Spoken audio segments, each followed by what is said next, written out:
Hei, selamat datang di gerai kopiku di Pasar Loak, Felton High. Tunggu sebentar, aku perlu menambahkan sentuhan akhir pada latte ini. Sempurna. Teman-teman, coba ini. Ini adalah minuman spesial yang aku buat untuk merayakan 2 bulan jadian kami yang FYI adalah hari ini. Romantis banget. Apa nama minuman ini? Kayaknya Patrick yang harus menamainya. Kita bisa menamainya Muntahan Page. Karena ini mengingatkanku saat kita berusia 5 tahun dan kamu muntah di belakang mobil ibuku saat perjalanan kita. Hahaha. Hentikan, aku tidak bercanda. Aku juga tidak. Itu salah satu kenangan favoritku karena saat itulah aku jatuh cinta padamu. Atau bagaimana dengan, mengapa semua hal harus menjadi lelucon bagimu? Pergi saja, kita putus. Maaf tentang itu. Aku Paige dan semua orang memanggilku si sempurna Paige. Karena, ya, semua hal tentangku sempurna. Dan itu semua berkat orang tuaku. Ayahku direktur rumah sakit dan ibuku rektor universitas. Mereka berdua sangat hebat dalam pekerjaan mereka, mengurus urusan keluarga, tidak pernah bertengkar, dan selalu tersenyum. Dan aku cantik, pintar, dan punya beberapa bakat seperti membuat minuman. Mimpiku adalah menjalankan kedai kopi sendiri, sebagai sampingan dari pekerjaan impian di stasiun TV nasional yang pasti akan aku dapatkan. Kemudian aku pulang ke rumah bersama pacar impianku yang merupakan pria sempurna yang bisa kuandalkan. Dan kami akan memiliki kisah cinta yang sempurna seperti orang tuaku. Lalu mengapa aku memilih pria lucu sebagai pacarku? Kalian bertanya? Sebelum dia menjadi mantan pacarku sekarang, Patrick adalah teman dekatku sejak kecil. Kami tinggal di lingkungan yang sama dan saat itu adalah pesta ulang tahun temanku Doris. Tetapi dia membuat syarat konyol bahwa semua gadis harus membawa seorang pria. Tolonglah. Ini terdengar konyol jadi aku mengira itu hanya lelucon dan datang sendirian. Hanya saja semua orang membawa pasangannya. Paige, berhenti pilih-pilih dan berikan kesempatan seorang pria. Bagaimana dengan sahabatmu Patrick? Dia baik, pintar, jago basket, dan cukup tampan, kan? Tidak, tidak, tidak. Kami sudah lama berteman. Dia baik-baik saja, kurasa. Tapi itu tidak cukup. Tidak ada seorang pun di planet ini yang bisa memenuhi standar tinggimu yang konyol. Dia yang terbaik yang akan kamu dapatkan dan lihatlah, dia juga sangat lucu. Sifat humor Patrick sejauh ini adalah sifatnya yang paling menjengkelkan. Baiklah si sempurna Paige, kamu cuma perlu datang ke pesta sendirian. Dan aku ragu itu adalah hal yang sempurna untuk dilakukan. Aku rasa kata-kata Doris terngiang di pikiranku karena ketika Patrick mengantarku pulang, aku tanpa sengaja berkata, "Hei, semisal kita berdua masih lajang setelah usia 17 tahun, ayo kita pacaran." Kemudian tahun sekolahku yang sempurna akan berakhir dengan malam pesta yang sempurna dengan kekasih SMA ku seperti film komedi romantis. Hah? Kamu terlalu banyak makan gula atau apa? Tidak, tentu saja tidak. Aku cuma tidak mungkin datang ke pesta tanpa pasangan. Oh, sungguh kejutan. Seolah-olah ada orang yang berani datang ke pesta tanpa pasangan. Tapi aku bukan orang sembarangan. Hal memalukan seperti itu akan menjadi goresan pada berlian yang mana itu adalah aku. Baiklah, baiklah, aku akan melakukan apapun yang kamu mau. Waktu berlalu dan aku berkonsentrasi pada pelajaranku dan hobiku. Lalu, tanpa aku sadari, aku sudah berusia 17 tahun dan masih belum punya pacar. Aku mendengar suara aneh dari balkon. Patrick? Apa yang dia lakukan dengan mawar di mulutnya? Hei, apa kamu ingat janji kita dulu? Oke, baiklah. Mulai hari ini aku mengizinkanmu menjadi pacarku. Pulanglah dan bersiap-siap. Malam ini akan menjadi kencan pertama kita. Tunggu, kamu serius? Ini bukan lelucon. Kenapa kamu selalu bercanda? Baiklah, baiklah. Kemana kekasihku ingin pergi untuk kencan pertama kita? Jadi kami mulai kencan dan sejauh ini semuanya berjalan baik. Karena dia sudah mengenalku sejak lama. Dia tahu apa yang kusukai dan apa yang kupikirkan. Dia tidak pernah berdebat denganku dan hanya melakukan apa yang kuminta. Dan yang terbaik dari semuanya, semua orang memuji kami dan mengatakan kami pasangan yang diciptakan di surga. Hanya ada satu masalah. Selera humor Patrick menghancurkan suasana romantis. Jadi itulah yang membawa kami ke masa sekarang dan mengapa aku mengakhiri hubungan kami. Malam harinya, Patrick menelpon dan minta maaf, tapi aku tegaskan kami tetap putus. Karena aku tidak ingin membebani persahabatan kami. Dia tampak cukup terkejut dengan ini, tapi Patrick tetaplah Patrick. Dia segera menanggapinya dengan ringan. Kembali ke zona pertemanan. Oke, baiklah. Jadi tidak perlu menjemput Paige setiap pagi lagi. Bagus. Sampai ketemu di kelas. Entah kenapa aku sedikit sedih karena dia menyetujui hal ini dengan cepat. Tapi bagaimanapun juga, itu hanya hubungan singkat yang bodoh kan? Tapi tunggu dulu, bagaimana dengan pestanya? Aku tidak bisa kehilangan muka di depan teman-temanku, jadi aku gabung ke aplikasi kencan untuk dapatkan pangeran tampanku. Terlalu pendek, terlalu kutu buku, terlalu nyentrik. Dan setelah berhari-hari menggeser dengan putus asa, aku akhirnya menemukan pria yang menarik perhatianku. Maksudku, aku tidak benar-benar bisa melihat wajahnya, tapi dia pasti tampan. Aku langsung kirim pesan padanya dan tahu tidak? Kami langsung cocok dan langsung mengatur kencan. Aku merapikan rambut sesekali lagi dan berjalan mendekatinya. Halo kamu? Patrick? Kejutan sayang, aku adalah pasangan misteriusmu yang sempurna. Oh, Patrick, aku bersumpah.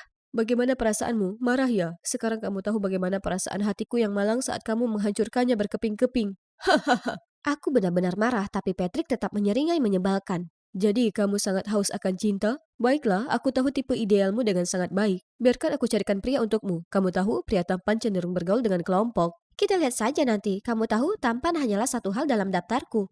Kandidat pertama adalah seorang pria bernama Bevis, kapten tim basket. Kami mulai berbicara dan berjalan cukup baik hingga dia mengundangku untuk menonton pertandingannya. Dia bahkan mengedipkan mata padaku sebelum mencetak lemparan 3 poin sempurna. Semua pandangan cemburu tertuju padaku. Sepertinya Patrick benar-benar menemukan pasangan yang bagus untukku. Awalnya ini cukup keren, tapi tak lama kemudian, semua surat cinta dan hadiah yang diterima Bevis mulai terasa mengganggu. Hal terburuknya, dia menerima semuanya. Dia tampaknya sama sekali tidak setia. Selain itu, nilainya sangat jelek dan dia selalu berkeringat. Kandidat pertama ini tidak lolos. Selanjutnya Daniel, seorang jenius yang lucu dan suka menciptakan berbagai hal. Aku sangat suka melihat betapa bersemangatnya dia saat mengerjakan sesuatu. Dia sangat berbakat. Tapi dia selalu datang terlambat ke kencan kami dengan alasan ada kerusakan mesin. Pakaiannya selalu kotor terkena minyak dan yang dia bicarakan hanyalah penelitian. Oh, sebenarnya aku sama sekali tidak mengerti apa yang kamu bicarakan. Kamu sangat robotik. Aku pulang ke rumah dan melihat Patrick sudah membuat dirinya nyaman di ruang tamu kami. Dia pasti sudah mendengar berita itu. Jadi cowok olahragawan punya terlalu banyak penggemar cewek, tidak bagus. Cowok mekanik terlalu sibuk, tidak bagus. Lalu mungkin cowok kaya dengan banyak waktu luang bisa memperlakukanmu seperti putri? Patrick memperkenalkanku kepada seorang pria bernama Eric, anak kaya di sekolah yang memanjakanku dengan hadiah-hadiah mewah. Itu menyenangkan, tapi sikapnya yang selalu nempel padaku membuatku sesak napas. Dia selalu ada di sana dan tidak berhenti menelpon dan mengirim pesan padaku. Dia juga menghabiskan waktu lebih lama daripada aku untuk bersiap-siap. Tidak, terima kasih. Kenapa? Kamu terlalu menempel. Kalau kamu punya terlalu banyak waktu luang, kenapa tidak melakukan sesuatu yang berguna? Apa? Aku hanya menempel padamu karena aku peduli. Tapi sepertinya aku hanya membuang waktu untuk hal-hal yang tidak berguna. Karena kamu hanyalah gadis manja keras kepala yang selalu mencari-cari kesalahan dalam segala hal dan tidak menghargai perasaan orang lain. Tidak ada yang pernah berbicara kepadaku seperti itu sebelumnya. Tidak berguna? Keras kepala? Manja? Kata-kata Erik masih terngiang-ngiang di kepalaku saat aku berjalan pulang, lalu aku melihat Patrick mendekat. Ada apa? Siapa yang membuatmu marah kali ini? Apakah Erik? Kekurangannya adalah terlalu kaya, ya kan? Bukan Erik, itu kamu. Kamu sengaja menjodohkanku dengan orang-orang aneh itu, bukan? Apa maksudmu? Aku hanya memilihkan pria yang paling cocok untukmu. Tidak, mereka tidak cocok. Aku rasa kamu sama sekali tidak mengerti aku. Oh, begitu? Seberapa baik kamu mengerti aku kalau begitu? Kalau kamu percaya diri, coba carikan aku pacar yang ideal. Oke, mungkin dengan begitu kamu akan berhenti menggangguku. Ternyata mencari pacar untuk Patrick lebih sulit dari yang kubayangkan. Dia sangat ramah dengan semua orang. Aku benar-benar tidak tahu tipe wanita seperti apa yang dia suka. Terserahlah, toh dia juga tidak berusaha mencari pria yang baik untukku. Jadi aku hanya akan membalas budi. Tidak, tidak, tidak. Oh, Nina, aku kenal dia. Gadis seksi yang penuh skandal dan selalu dandan berlebihan seperti patung lilin. Aku cukup yakin dia menyukai Patrick karena dia selalu menyemangatinya dari pinggir lapangan selama pertandingan. Patrick, mari kita lihat kencan seru apa yang bisa kamu lakukan dengan gadis ini. Keesokan harinya, aku langsung mendekati Nina dan bertanya apakah dia mau berkencan dengan Patrick. Dia terlihat agak terkejut, tapi setelah memikirkannya, dia setuju. Mereka bertemu di sebuah kafe dan setelah aku memperkenalkan mereka satu sama lain, aku duduk di meja terdekat dan mengamati. Aku berharap semuanya akan sangat canggung di antara mereka, tapi mengejutkannya, mereka terlihat cukup akrab. Aku tidak bisa mendengar apa yang mereka katakan, tapi mereka terus tertawa terbahak-bahak. Mereka bertingkah seolah-olah sudah saling kenal selama bertahun-tahun. Patrick dan Nina berpamitan dan begitu Nina pergi, aku melompat keluar dan bertanya, bagaimana kamu bisa bersenang-senang mengobrol dengan Nina sepanjang malam? Tawanya terbahak-bahak, itu sangat tidak seperti seorang perempuan. Jadi, dia menyenangkan. Semua orang punya kekurangan, bahkan menurutku itu bukan kekurangan, itu imut. Baik, mari kita lihat berapa lama kalian berdua bisa bersenang-senang. Tapi di hari-hari berikutnya, aku masih melihat Patrick dengan Nina. Lalu di sekolah, aku mendengar Nina berbicara dengan teman-temannya. Malam ini, pantas saja kamu terlihat sangat bahagia sepanjang hari. Tentu saja, ini akan menjadi pengakuan besar. Hah? Mereka baru saja berkencan selama 5 menit. Aku bertanya-tanya mengapa Patrick sangat menyukai Nina. Jadi aku memutuskan untuk menguntit mereka. Aku mengikuti mereka ke restoran mewah ini. Sungguh memalukan. Siapa yang mengira si sempurna Paige akan melakukan hal seperti ini? Tapi tak ada jalan kembali sekarang. Mereka bicara sebentar, lalu Patrick pergi menjawab telepon. Aku pikir dia akan merencanakan pengakuannya atau sesuatu. Tapi kemudian mengejutkannya, seorang pria masuk dan duduk dengan lengannya melingkari Nina. Itu Bevis. Apa? Bagaimana mereka bisa sangat tidak tahu malu? Aku cepat-cepat berlari mencari Patrick yang sedang bersantai di pojokan, jadi aku segera menariknya kembali ke meja. Lihat, kau diselingkuhi. Diselingkuhi? Apa maksudmu? Gadis yang telah menempel padamu selama berhari-hari telah menggoda rekan timmu. Tolong berhentilah bersikap bodoh. Nina hanya temanku. Dia menyukai Bevis, bukan aku. Nina jelas menyukaimu. Dia mengikuti setiap pertandingan. Bagaimana mungkin dia tiba-tiba beralih ke Bevis? Kamu harusnya membelaku, bukan orang asing sepertinya. Apa kamu lupa Patrick dan aku rekan satu tim? Nina sebenarnya ada di sana untukku. Aku setuju bertemu Patrick hanya karena aku ingin memintanya berbicara dengan Bevis untukku. Maaf telah membuatmu bingung. Cemberut bulldog apa ini? Kita baru saja berhasil menjodohkan pasangan. Ayo pergi, beri sejoli ini ruang pribadi. Sepertinya kamu harus mencarikanku gadis lain. Jangan bertingkah seolah kita dekat. Aku tidak mau teman yang sembrono dan tidak berperasaan sepertimu. Kamu yang tidak berperasaan. Kamu membuat kekacauan dengan standar konyolmu dan berharap orang lain mengikuti semuanya. Lalu bertindak seperti korban? Kamu tidak lihat bagaimana Patrick adalah korban sebenarnya di sini? Dia penuhi kebutuhanmu yang tidak masuk akal, bahkan membantu mendapatkan pacar. Tapi kamu perlakukannya seperti sampah. Paige yang egois. Kamu tidak sesempurna yang kamu kira. Apa? Apa yang kamu tahu? Lagi pula kamu cuma seorang gadis plastik. Ya, aku mungkin plastik, tapi setidaknya aku menyadari kekuranganku dan berusaha memperbaikinya, tidak sepertimu. Kamu menyebut dirimu berlian, padahal sebenarnya kamu hanya batu kerikil yang konyol. Apakah benar ini yang orang pikirkan tentangku? Aku tidak percaya ada orang yang menggambarkanku dengan kata-kata sejelek itu. Aku berlari pulang dan mengurung diri di kamarku. Menyadari bahwa orang lain menganggapku buruk membuatku sangat tertekan. Ibu masuk ke kamarku untuk memeriksa keadaanku dan aku akhirnya menceritakan semua padanya. Semua orang sepertinya membenciku sekarang. Bagaimana aku mungkin akan sendirian seumur hidup tanpa menemukan pasangan sempurna dan tidak memiliki akhir yang bahagia seperti ibu dan ayah. Nah, semua orang punya kekurangan. Aku dan ayahmu juga. Aku bisa jadi sangat pemarah, tapi ayah selalu tahu bagaimana caranya untuk menenangkanku. Sementara itu dia sangat tidak romantis, jadi aku harus memberi petunjuk sesekali. Intinya, saling terima dan cintai kekurangan satu sama lain. Itulah rahasia dari pernikahan yang langgeng dan bahagia. Bicara dengan ibuku membuatku paham tidak ada yang sempurna, dan oleh karena itu standarku tidak masuk akal. Aku punya beberapa permintaan maaf yang harus disampaikan. Aku kirim pesan ke Bevis, Daniel, Eric, dan Nina. Bevis langsung membalas dan mengatakan dia juga minta maaf atas apa yang dia katakan. Tapi itu berasal dari niat baik dan dia yakin bahwa aku lebih baik dari itu, karena dia percaya pada pandangan Patrick terhadap orang-orang. Sekarang tinggal satu permintaan maaf terakhir yang harus kulakukan dan aku harus melakukannya secara langsung. Oh, sepertinya dia sudah menemukanku. Hai cantik, kamu mencariku? Pria paling tampan di kota ini? Tolong berhenti, aku datang untuk bicara hal serius. Aku juga datang untuk menemuimu. Percayalah, aku tidak sengaja menjodohkanmu dengan pria-pria konyol itu. Aku sama sekali tidak ingin menyakitimu. Karena aku menyukaimu, Paige. Sungguh. Sejak kapan? Aku pikir kita hanya berteman baik. Sejak kita mulai berkencan, awalnya aku hanya mengikutinya, tapi lama-kelamaan aku merasa punya perasaan nyata untukmu. Aku sangat menyesal telah membuatmu kesulitan. Berada di dekatmu membuat kepalaku kacau. Aku selalu bercanda hanya karena ingin membuatmu tersenyum, tapi ternyata kamu tidak merasakan hal yang sama. Aku akan berusaha menguranginya mulai sekarang. Tidak, aku juga minta maaf. Kamu tidak perlu mengubah apapun untukku. Bagaimanapun juga, itulah dirimu yang sebenarnya. Aku benar-benar telah belajar sekarang. Tidak ada orang yang sempurna. Dan justru cara orang melengkapi ketidaksempurnaan satu sama lain dengan perbedaan kepribadian merekalah yang mempererat hubungan. Dan mungkin menjadi sempurna adalah ketidaksempurnaanku. Jadi sekarang kamu punya izin untuk mengimbanginya dengan ketidakseriusanmu yang menjengkelkan. Jadi, sampai di mana kita sebagai pasangan? Oh benar, muntahan Paige. Haruskah kita pulang dan membuat minuman khas itu lagi? Bercanda. Kenapa ada lubang di sini? Apa mungkin ini ulah semut-semut? Bagaimana kalau mereka diam-diam merencanakan serangan terhadap manusia? Apa yang akan terjadi pada Big Mac? Elaine, apakah menatap lubang itu bisa membantumu menghitung volume bola? Ini pelajaran apa sih? Apakah kamu sungguh-sungguh memperhatikan? Bapak gimana? Kalau iya, Bapak pasti tahu jawabannya. Maaf? Oh, tunggu. Tidak, aku masih tidak tahu. Maaf, tadi Bapak bilang apa? Ini akan ada di ujian. Kamu harus fokus kalau kamu. Oh. Ini pelajaran bahasa Jepang. Duh, sudah cukup. Kita ke kantor kepala sekolah sekarang juga. Dan begitulah rutinitas hidup SMA-ku. Hai, namaku Elaine, dan aku sudah hidup dengan ADHD sejak, entahlah. Tapi tentu saja, ADHD itu berbeda pada setiap orang. Bagiku, aku hanya perlu memastikan aku minum obatku. Tunggu, di mana akte kelahiranku? Pokoknya pastikan klik suka dan langganan sebelum aku melanjutkan. Tepat setelah kunjungan ke kantor kepala sekolah, aku berjalan menyusuri koridor ketika seorang cowok tampan dengan sengaja menabrakku, menjatuhkan tasku. Apa itu dinosaurus? Memang kamu anak TK? Hahaha. Hei, itu mainan gelisahku. Kembalikan. Eits, siapa cepat dia dapat. Siapa yang berani mengganggu temanku? Itu Queen, si ratu pemarah. Lari! Kedua cowok itu langsung kabur menyelamatkan diri. Saat itu, Skylar dan pacar barunya juga menghampiri.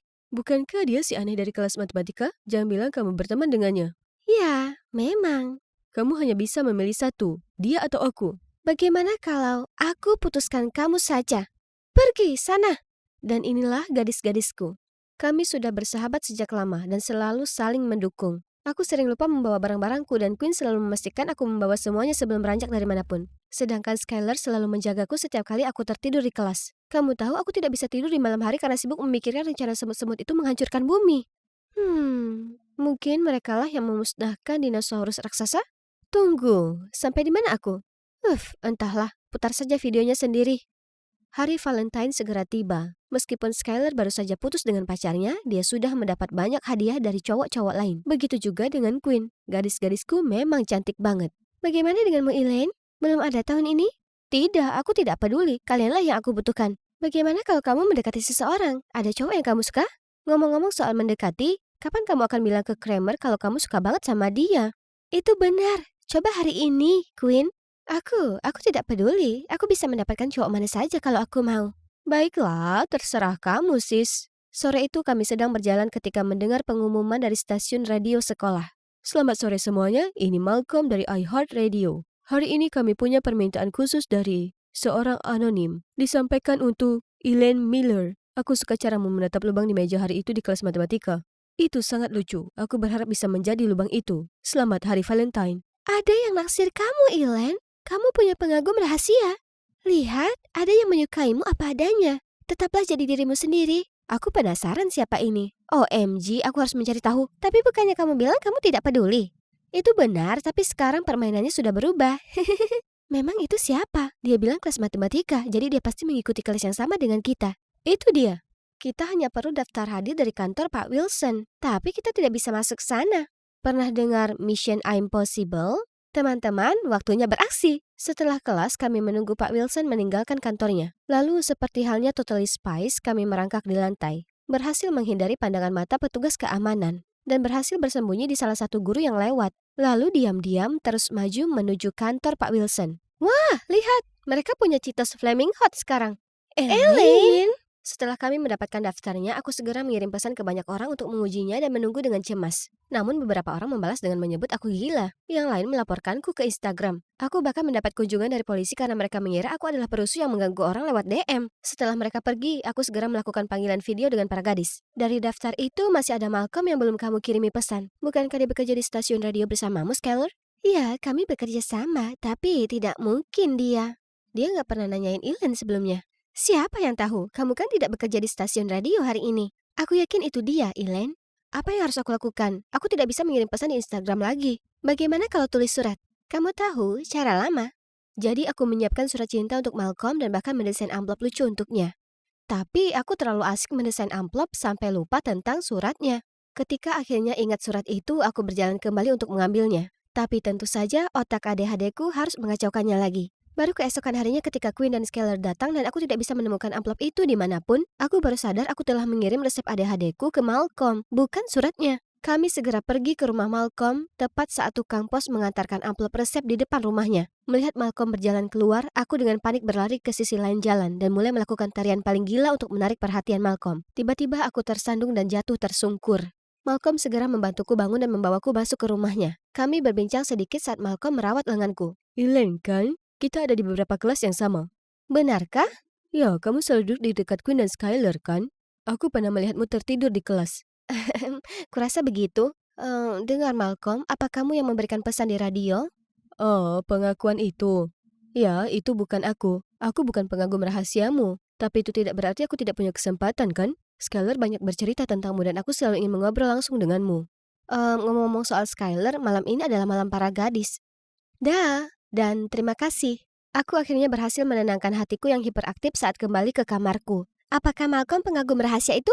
Bukan dia, sangat memalukan. Lihat, sudah aku bilang, kami cukup dekat. Dia pasti sudah memberitahuku, tapi sepertinya dia suka padaku. Benarkah? Aku melihat caranya membantumu bangun saat kamu terjatuh. Tidak mungkin. Ayo fokus menemukan pengagum rahasiamu yang sebenarnya. Tapi itu bukan berarti aku tidak bisa bergaul dengan Malcolm sambil mencari pengagum rahasiaku. Ternyata kami berdua sama-sama menyukai hip-hop. Dia bisa membuat irama yang sangat menarik untukku nge-rap. Cuma bercanda. Acara cerita animasi tidak akan mengizinkanku. Tulis komentar di bawah kalau kalian ingin melihat videoku sedang nge-rap.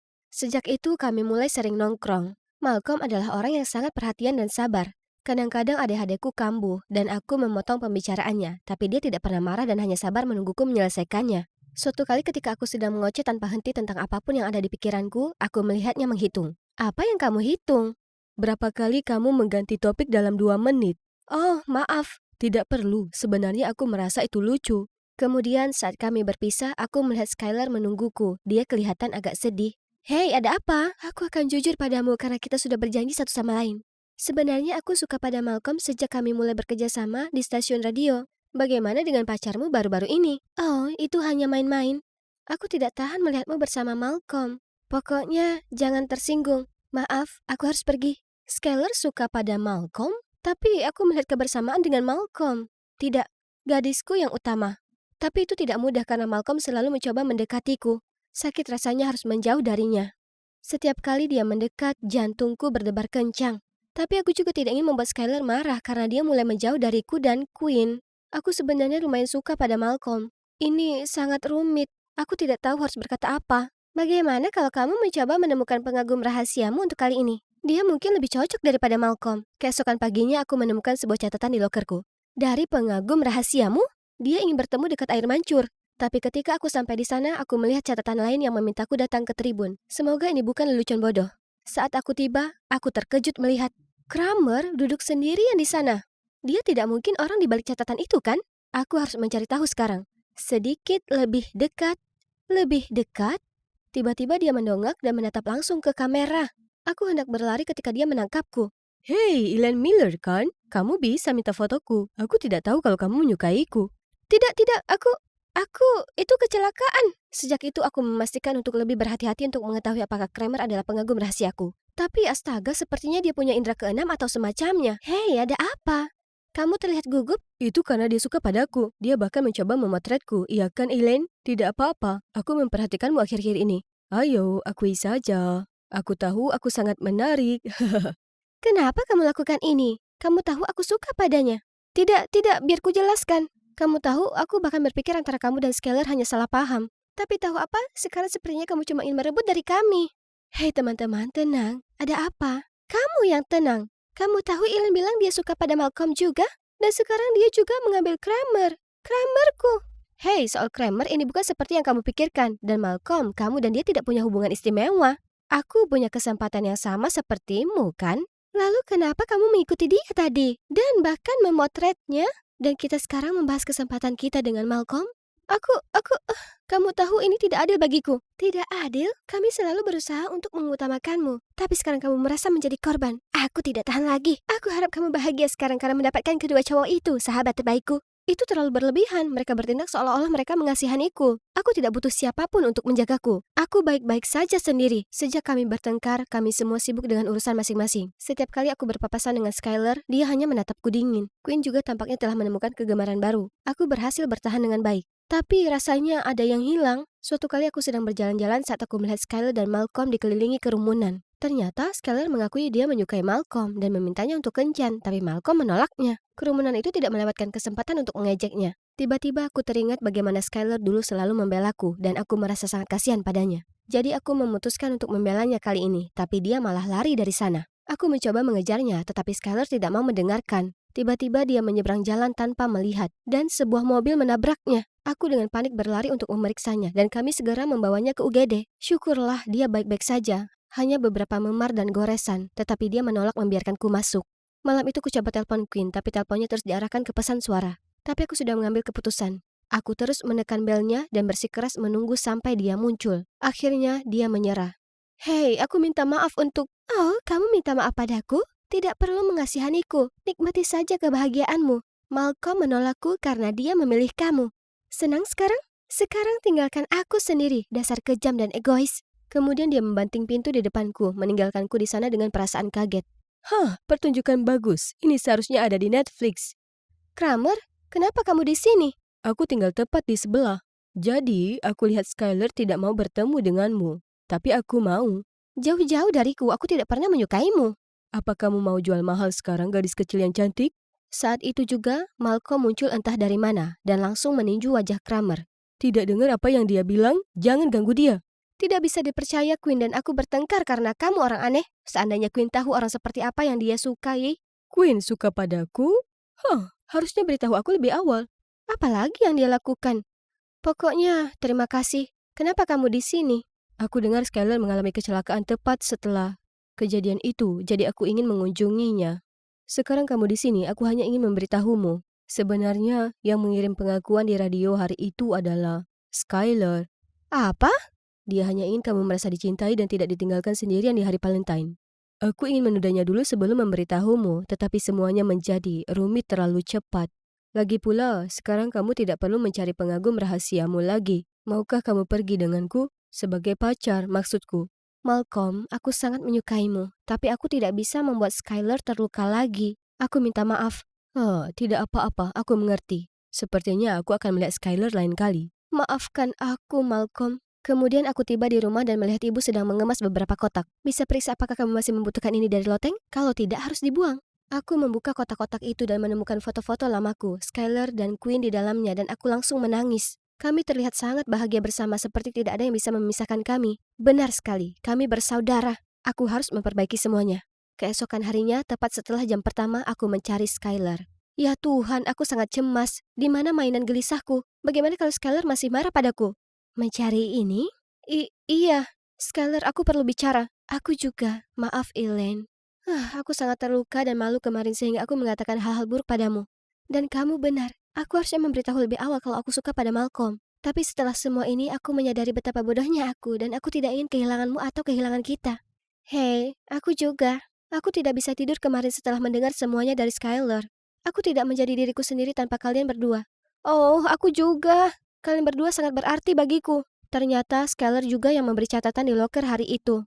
Dia bilang dia ingin aku berhenti mencari pengagum rahasia, dan Kramer kebetulan ada di sana. Setelah itu aku juga memberitahu Queen dan Skylar tentang pertengkaran antara Kramer dan Malcolm malam itu, dan tiba-tiba Kramer muncul. Hei Queen, aku baru sadar kalau aku selalu menyukaimu. Maafkan aku karena temanmu Elaine menyukaiku, tapi kamu adalah pasangan yang sempurna. Jadilah pacarku, ya?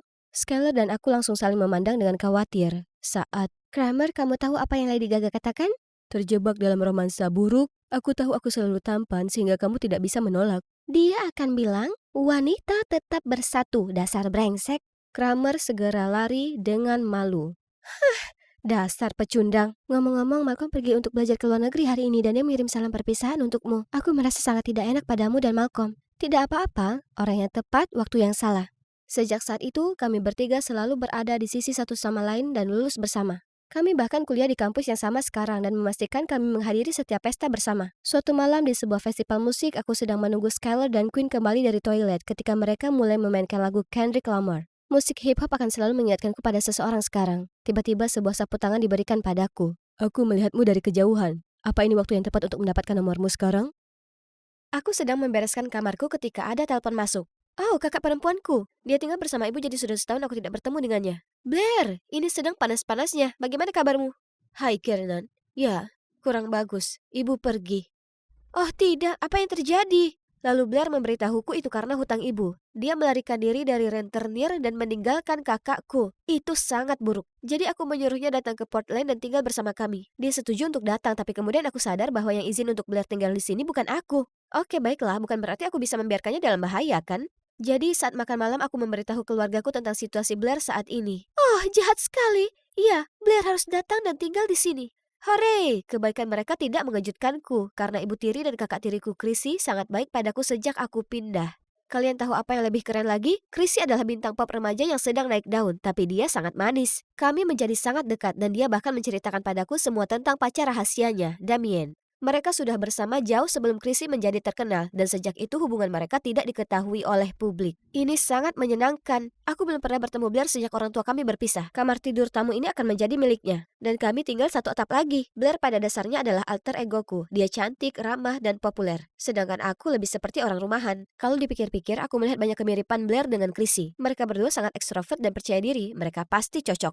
Namun yang mengejutkan semua orang, Blair muncul dengan penampilan yang sangat berbeda. Wah, sepertinya tinggal bersama ibu yang suka pesta jelas mempengaruhi Blair. Halo Blair, aku Stacy dan ini putriku Chrissy. Selamat datang di Portland. Kamu pasti capek dengan perjalananmu. Biarkan aku membawakan tasmu. Tentu. Hah? Bukankah sepertinya semua orang gembira dengan kedatangan Blair? Kecuali Blair. Mungkin dia cuma kecapean. Aku menunjukkan kamar Blair dan membantunya membongkar barang. Ya Tuhan, mereka tak tertahankan. Bagaimana kamu bisa tahan tinggal bersama mereka? Mereka pikir mereka jauh lebih baik daripada orang lain. Apa? Blair hanya berbicara kepada mereka selama 5 detik. Kenapa dia sudah sangat tidak menyukai mereka? Beri mereka kesempatan, mereka sungguh menyenangkan. Blair mungkin stres karena semua urusan ibu. Mudah-mudahan seiring berjalannya waktu dia akan melihat betapa hebatnya Ibu Tiri dan Chrissy. Hanya saja keadaannya tidak menjadi lebih baik setelah kelas usai. Chrissy dan Blair mendatangiku. Hei, mau jalan-jalan? Aku bertanya padanya dulu. Oh, kalau begitu kita bisa pergi bareng. Maaf Chrissy, hanya saja kita sudah lama tidak bertemu dan ada banyak hal yang harus dilakukan. Mungkin kita bisa pergi ke Sephora besok untuk melihat palet Anastasia baru yang kamu suka? Tentu, sangat bersenang-senang. Lalu Chrissy pergi. Aku yakin dia benar-benar ingin kita semua jalan-jalan. Oh, tolonglah. Menurutnya karena dia populer, dia selalu bisa mendapatkan apa yang diinginkannya. Dia biasa saja. Oke, mungkin yang terbaik adalah tidak menyebutkan salah satu saudara perempuanku satu sama lain untuk menghindari perang dunia ketiga. Hal-hal seperti itu berlangsung beberapa saat. Aku bergantian bergaul dengan Blair dan Chrissy. Suatu kali, ketika Blair sedang bersantai di kamarku, aku melihatnya tersenyum ke arah teleponnya. Sepertinya ibu rumah tangga kami akhirnya menemukan sesuatu yang menyenangkan untuk dinikmati di sekitar sini. Aku semangat bertanya padanya apa yang dia tonton. Lihat, bukankah dia lucu? Dia juga bersekolah di sekolah kita. Tunggu, tidak mungkin. Itu Damien, pacar rahasia Chrissy. Jika Blair mengetahui bahwa gadis yang dibencinya adalah pacar orang yang disukainya, semuanya akan kacau. Aku akan mengajaknya kencan. Serius, dia sangat populer hingga dia pasti sudah memiliki ratusan gadis yang tertarik padanya. Bagaimana jika dia tidak menyukaimu? Kamu akan ditolak dan disakiti. Apa maksudmu? Apa aku tidak cukup cantik? Oh, begitu. Menurutmu cowok populer seperti dia hanya cocok untuk kakak perempuanmu yang terkenal dan hebat, Chrissy, kan? Tidak, bukan itu maksudku. Kamu cantik bahkan di luar kemampuannya. Kamu berhak mendapatkan cowok yang punya waktu hanya untukmu. Jadi kenapa repot-repot bersaing untuk mendapatkan perhatian dari orang seperti Oke, terima kasih, tapi dia tipeku. Aku akan minta nomor teleponnya Senin pagi. Oh tidak, aku secara tidak sengaja mendorong Blair untuk mendekati pacar Chrissy. Aku tidak bisa mengungkapkan bahwa Chrissy dan Damien diam-diam bersama. Tapi aku juga tidak bisa membiarkan Blair mencuri pacar orang lain. Kacau sekali. Aku bolak-balik sepanjang malam. Lalu ketika aku bangun, aku memutuskan untuk membuat Blair berhenti menyukai Damien. Aku tidak membenarkan sabotase, tapi saat ini itulah satu-satunya cara.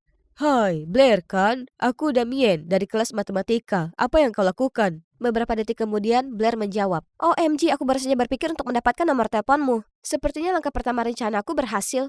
Aku mengirim SMS ke Blair sebagai Damien secara teratur. Aku memastikan dia memiliki 1000 bendera merah. Tapi anehnya, Blair sepertinya malah jatuh cinta padanya. Aku memberinya temperamen yang sangat menantang. Dia bisa mengamuk suatu saat dan menjadi manis di saat berikutnya. Lalu aku memfotoshop selfie Damien menjadi foto kamar tidur yang berantakan lalu mengirimkannya ke Blair. Tentunya dia tidak bisa menerima pria narsis dan berantakan seperti dia. Aku minta maaf Damien, tapi aku harus menyelamatkan keluargaku. Hah? Apa? Dia mengirimkan kembali foto kamarnya yang lebih berantakan dari sebelumnya. Dia selalu menjadi orang yang paling bersih di sini. Aku harus melihat dengan mataku sendiri. Hei, bolehkah aku meminjam alat pengeriting rambutmu? Dan ada apa dengan kamarmu? Memangnya kenapa kalau agak berantakan? Orang yang rapi benar-benar gila. Oke, ini waktunya untuk menjadi pribadi. Blair paling kesal jika penampilannya dikomentari. Jadi ketika dia mengirimi Damien foto selfie, aku tidak menahan diri. Sayang, tidak bisa kamu berpakaian lebih anggun? Dan kamu benar-benar harus menutupi tato jelek itu. Voila, begitulah caramu membangunkan makhluk buas di dalam diri gadis galak ini. Namun keesokan harinya, Blair tampil dengan tampilan yang benar-benar baru. Lebih buruk lagi, dia berjalan langsung ke Damien. Aku harus berpura-pura memiliki keadaan darurat untuk mencegah terjadinya bencana. Setelah itu aku SMS Blair. Aku belum siap untuk memberitahu semua orang tentang hubungan kita. Tolong mengerti sayang, kamu tahu aku menyukaimu. Itu, seharusnya menghentikan dia untuk mencoba mendekatinya lagi. Meski begitu, saat makan siang, Blair tidak berhenti mengoceh tentang Damien dan menunjukkan pesannya kepadaku. Bukankah dia kasar sekali? Biasanya kamu tidak membiarkan cowok memerintahkanmu. Tidak, dia hanya berpendapat. Aku setuju. Tidak, dia mengerikan. Aku tidak mengerti kenapa kamu menyukainya. Dia manis, hanya saja kamu tidak mengenalnya seperti aku. Cinta kami rumit, tapi itulah yang membuatnya istimewa. Serius kamu menyebut itu cinta? Apa yang kamu tahu? Baiklah, Nona Guru Cinta, jika kamu benar-benar berpengalaman, jadikan pria itu pacarmu. Sukses dan aku akan melepaskan cinta dalam hidupku. Jika tidak, kulakukan yang ku mau. Apa yang Blair beranikan untuk aku lakukan adalah hal yang mustahil. Orang itu, Adrian, sama populernya dengan Damien. Meskipun Damien adalah orang yang ramah, Adrian dijuluki Jack Frost karena penampilan luarnya yang sedingin es. Rumornya, tidak ada yang pernah melihatnya tersenyum. Menyerah? Seperti yang diharapkan. Kalau begitu minggirlah adikku. Karena tidak tahu harus berbuat apa lagi, aku setuju. Ini untuk Blair, untuk Chrissy, untuk kebahagiaan ayah. Hai, Adrian kan? Kamu luang malam ini? Atau kapanpun? Dia menatapku dengan dingin lalu kembali mengobrol dengan Damien. Tolong, aku hanya mencoba memenangkan taruhan dengan kakakku. Satu senyuman darimu sudah cukup untuk menyelamatkan nasib seluruh keluarga dan menghentikan 2 gadis menjadi tunawisma. Apa kamu bisa? Adrian menatapku aneh, lalu dia tertawa terbahak-bahak dan meraih tanganku. Tentu saja, tidak sabar menunggu kencan kita malam ini. Aku pergi dalam kebingungan, itu benar-benar terjadi begitu saja? Adrian pasti main-main. Tapi tidak, dia benar-benar muncul di depan pintu rumahku malam itu. Ini berarti aku memenangkan taruhannya, bukan? Jadi aku memanggil Blair untuk menunjukkan padanya tapi dia mengabaikannya. Itu tidak membuktikan apapun, bicaralah padaku saat bocah es menyatakan cintanya padamu. Astaga, kurasa ini artinya aku akan berkencan. Ketegangan di sini sangat terasa. Jadi aku memutuskan untuk memecah keheningan yang canggung. Hei, kita mau kemana? Maksudku, ini sebenarnya bukan kencan sungguhan, kan? Ini sungguhan. Kamu yang ngotot. Aku pasti terlihat sangat bingung sehingga dia melanjutkan. Jangan khawatir, aku tidak akan mempermainkanmu. Menurutku kamu akan menyukai tempatnya. Dulu aku mengira dia tidak bisa tersenyum, tapi ternyata dia terlihat lebih manis saat tersenyum. Bioskop drive-thru. Wow, aku pernah melihatnya di film-film lama, tapi aku tidak menyangka bioskop itu masih ada. Jadi, ada apa dengan kakakmu Chrissy? Kamu menyebutkan taruhan? Kamu tahu kalau Chrissy adalah kakakku? Tentu saja, itu bukan rahasia. Lagi pula, aku berteman dengan pacar Chrissy. Jadi, kamu tahu? Ya, tidak ada rahasia antara aku dan Damien. Dan jangan khawatir, aku mendukungnya. Jadi bisa kamu jawab pertanyaanku sekarang? Aku menyukai sisi berbeda dari Adrian. Jadi sebelum aku bisa menahan diri, aku memberitahunya bahwa taruhannya bukan pada Chrissy, melainkan pada kakak perempuanku yang lain, Blair. Dan aku memancing Blair sebagai Damien untuk melindungi keluargaku. Tapi itu hampir tidak berhasil. Wah, itu intens. Rahasia membuat segalanya menjadi rumit. Hidup pasti akan lebih mudah jika kita bisa menjadi diri kita sendiri. Jadi, kenapa kamu memutuskan untuk berkencan denganku? Tidakkah menurutmu itu aneh? Tidak terlalu. Mengalahkan bagaimana gadis-gadis biasanya mengajakku berkencan. Aku tiba di rumah dengan perasaan berada di langit ketujuh, tapi kemudian aku berjalan melewati kamar Chrissy dan melihatnya kesal. Aku bertanya padanya apa yang terjadi. Damien, dia ingin kita go publik, tapi aku bilang padanya aku belum siap. Aku suka ini bersifat pribadi. Dan aku tidak ingin Damien terbuka terhadap reaksi balik dan pengawasan. Tapi dia tidak mengerti dan mengira aku malu padanya. Oh, Chrissy, sungguh menyebalkan. Beri dia waktu, aku yakin dia akan sadar. Tapi pentas sekolahnya beberapa hari lagi.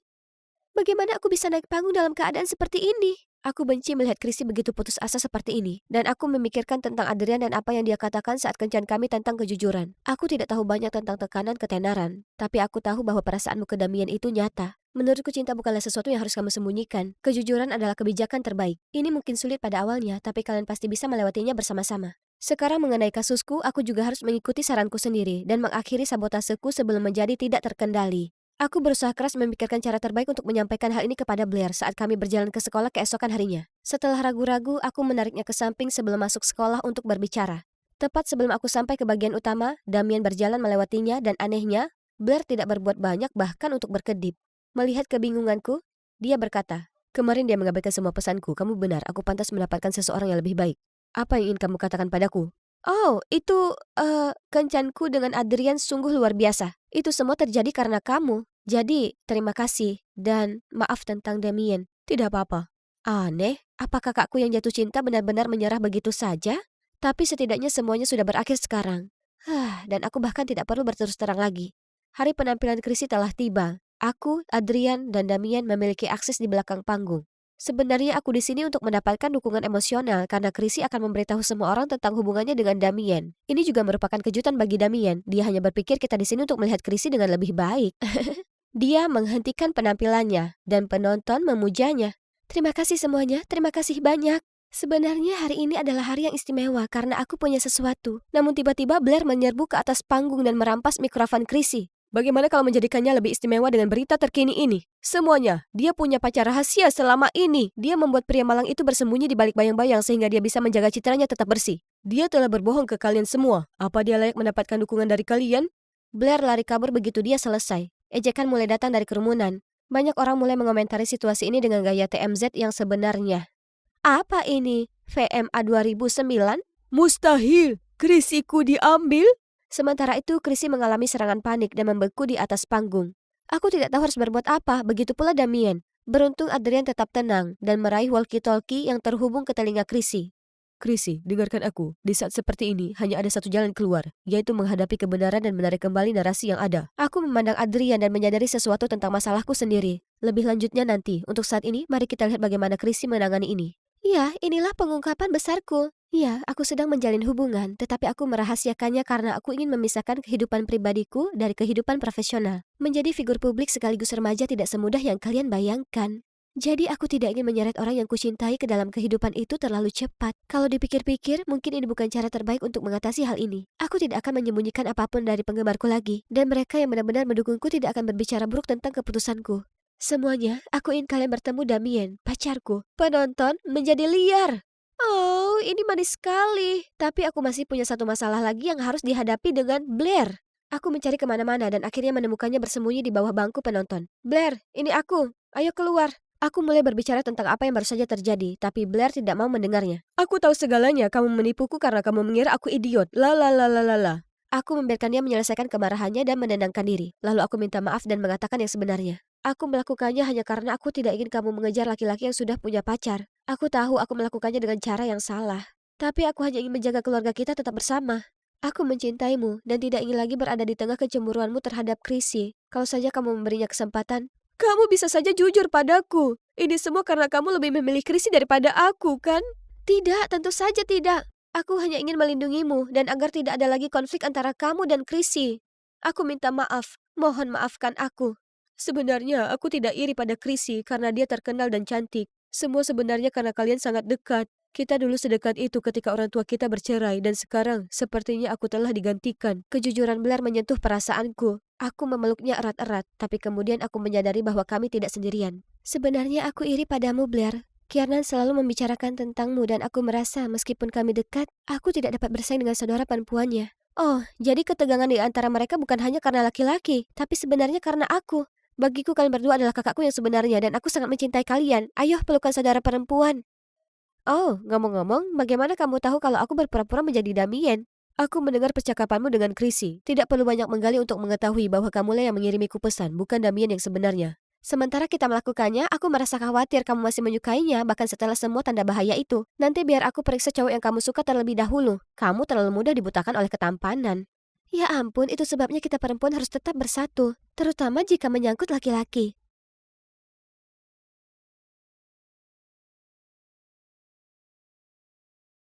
Hey, aku Lydia. Hutan mempesona ini kelihatan nyata, namun lebih baik lagi, ini adalah VR. Dan kalian sedang melihat penciptanya. Inilah alam dalam bentuknya yang paling sempurna, tidak tercemar, rumah bagi banyak makhluk luar. Itu sebenarnya avatar temanku. Salah satunya adalah Laila. Sahabatku, satu-satunya sahabatku dalam dunia nyata. Semua anak-anak mengira aku aneh karena obsesiku terhadap tanaman dan alam. Lalu aku bertemu Laila yang juga seorang pencinta alam. Aku langsung tahu bahwa dia dan aku akan menjadi teman baik. Kami menyukai semua hal aneh yang sama, seperti acar bawang putih dan menanam paprika untuk membuat semprotan merica. Kami pada dasarnya tidak dapat dipisahkan, dan dengan Laila di sisiku, aku tidak lagi peduli dengan apa yang dikatakan anak-anak lain. Namun duniaku tiba-tiba terbalik ketika Laila lulus SMA dan harus pindah ke perguruan tinggi. Mengucapkan selamat tinggal membuatku sedih dan juga takut.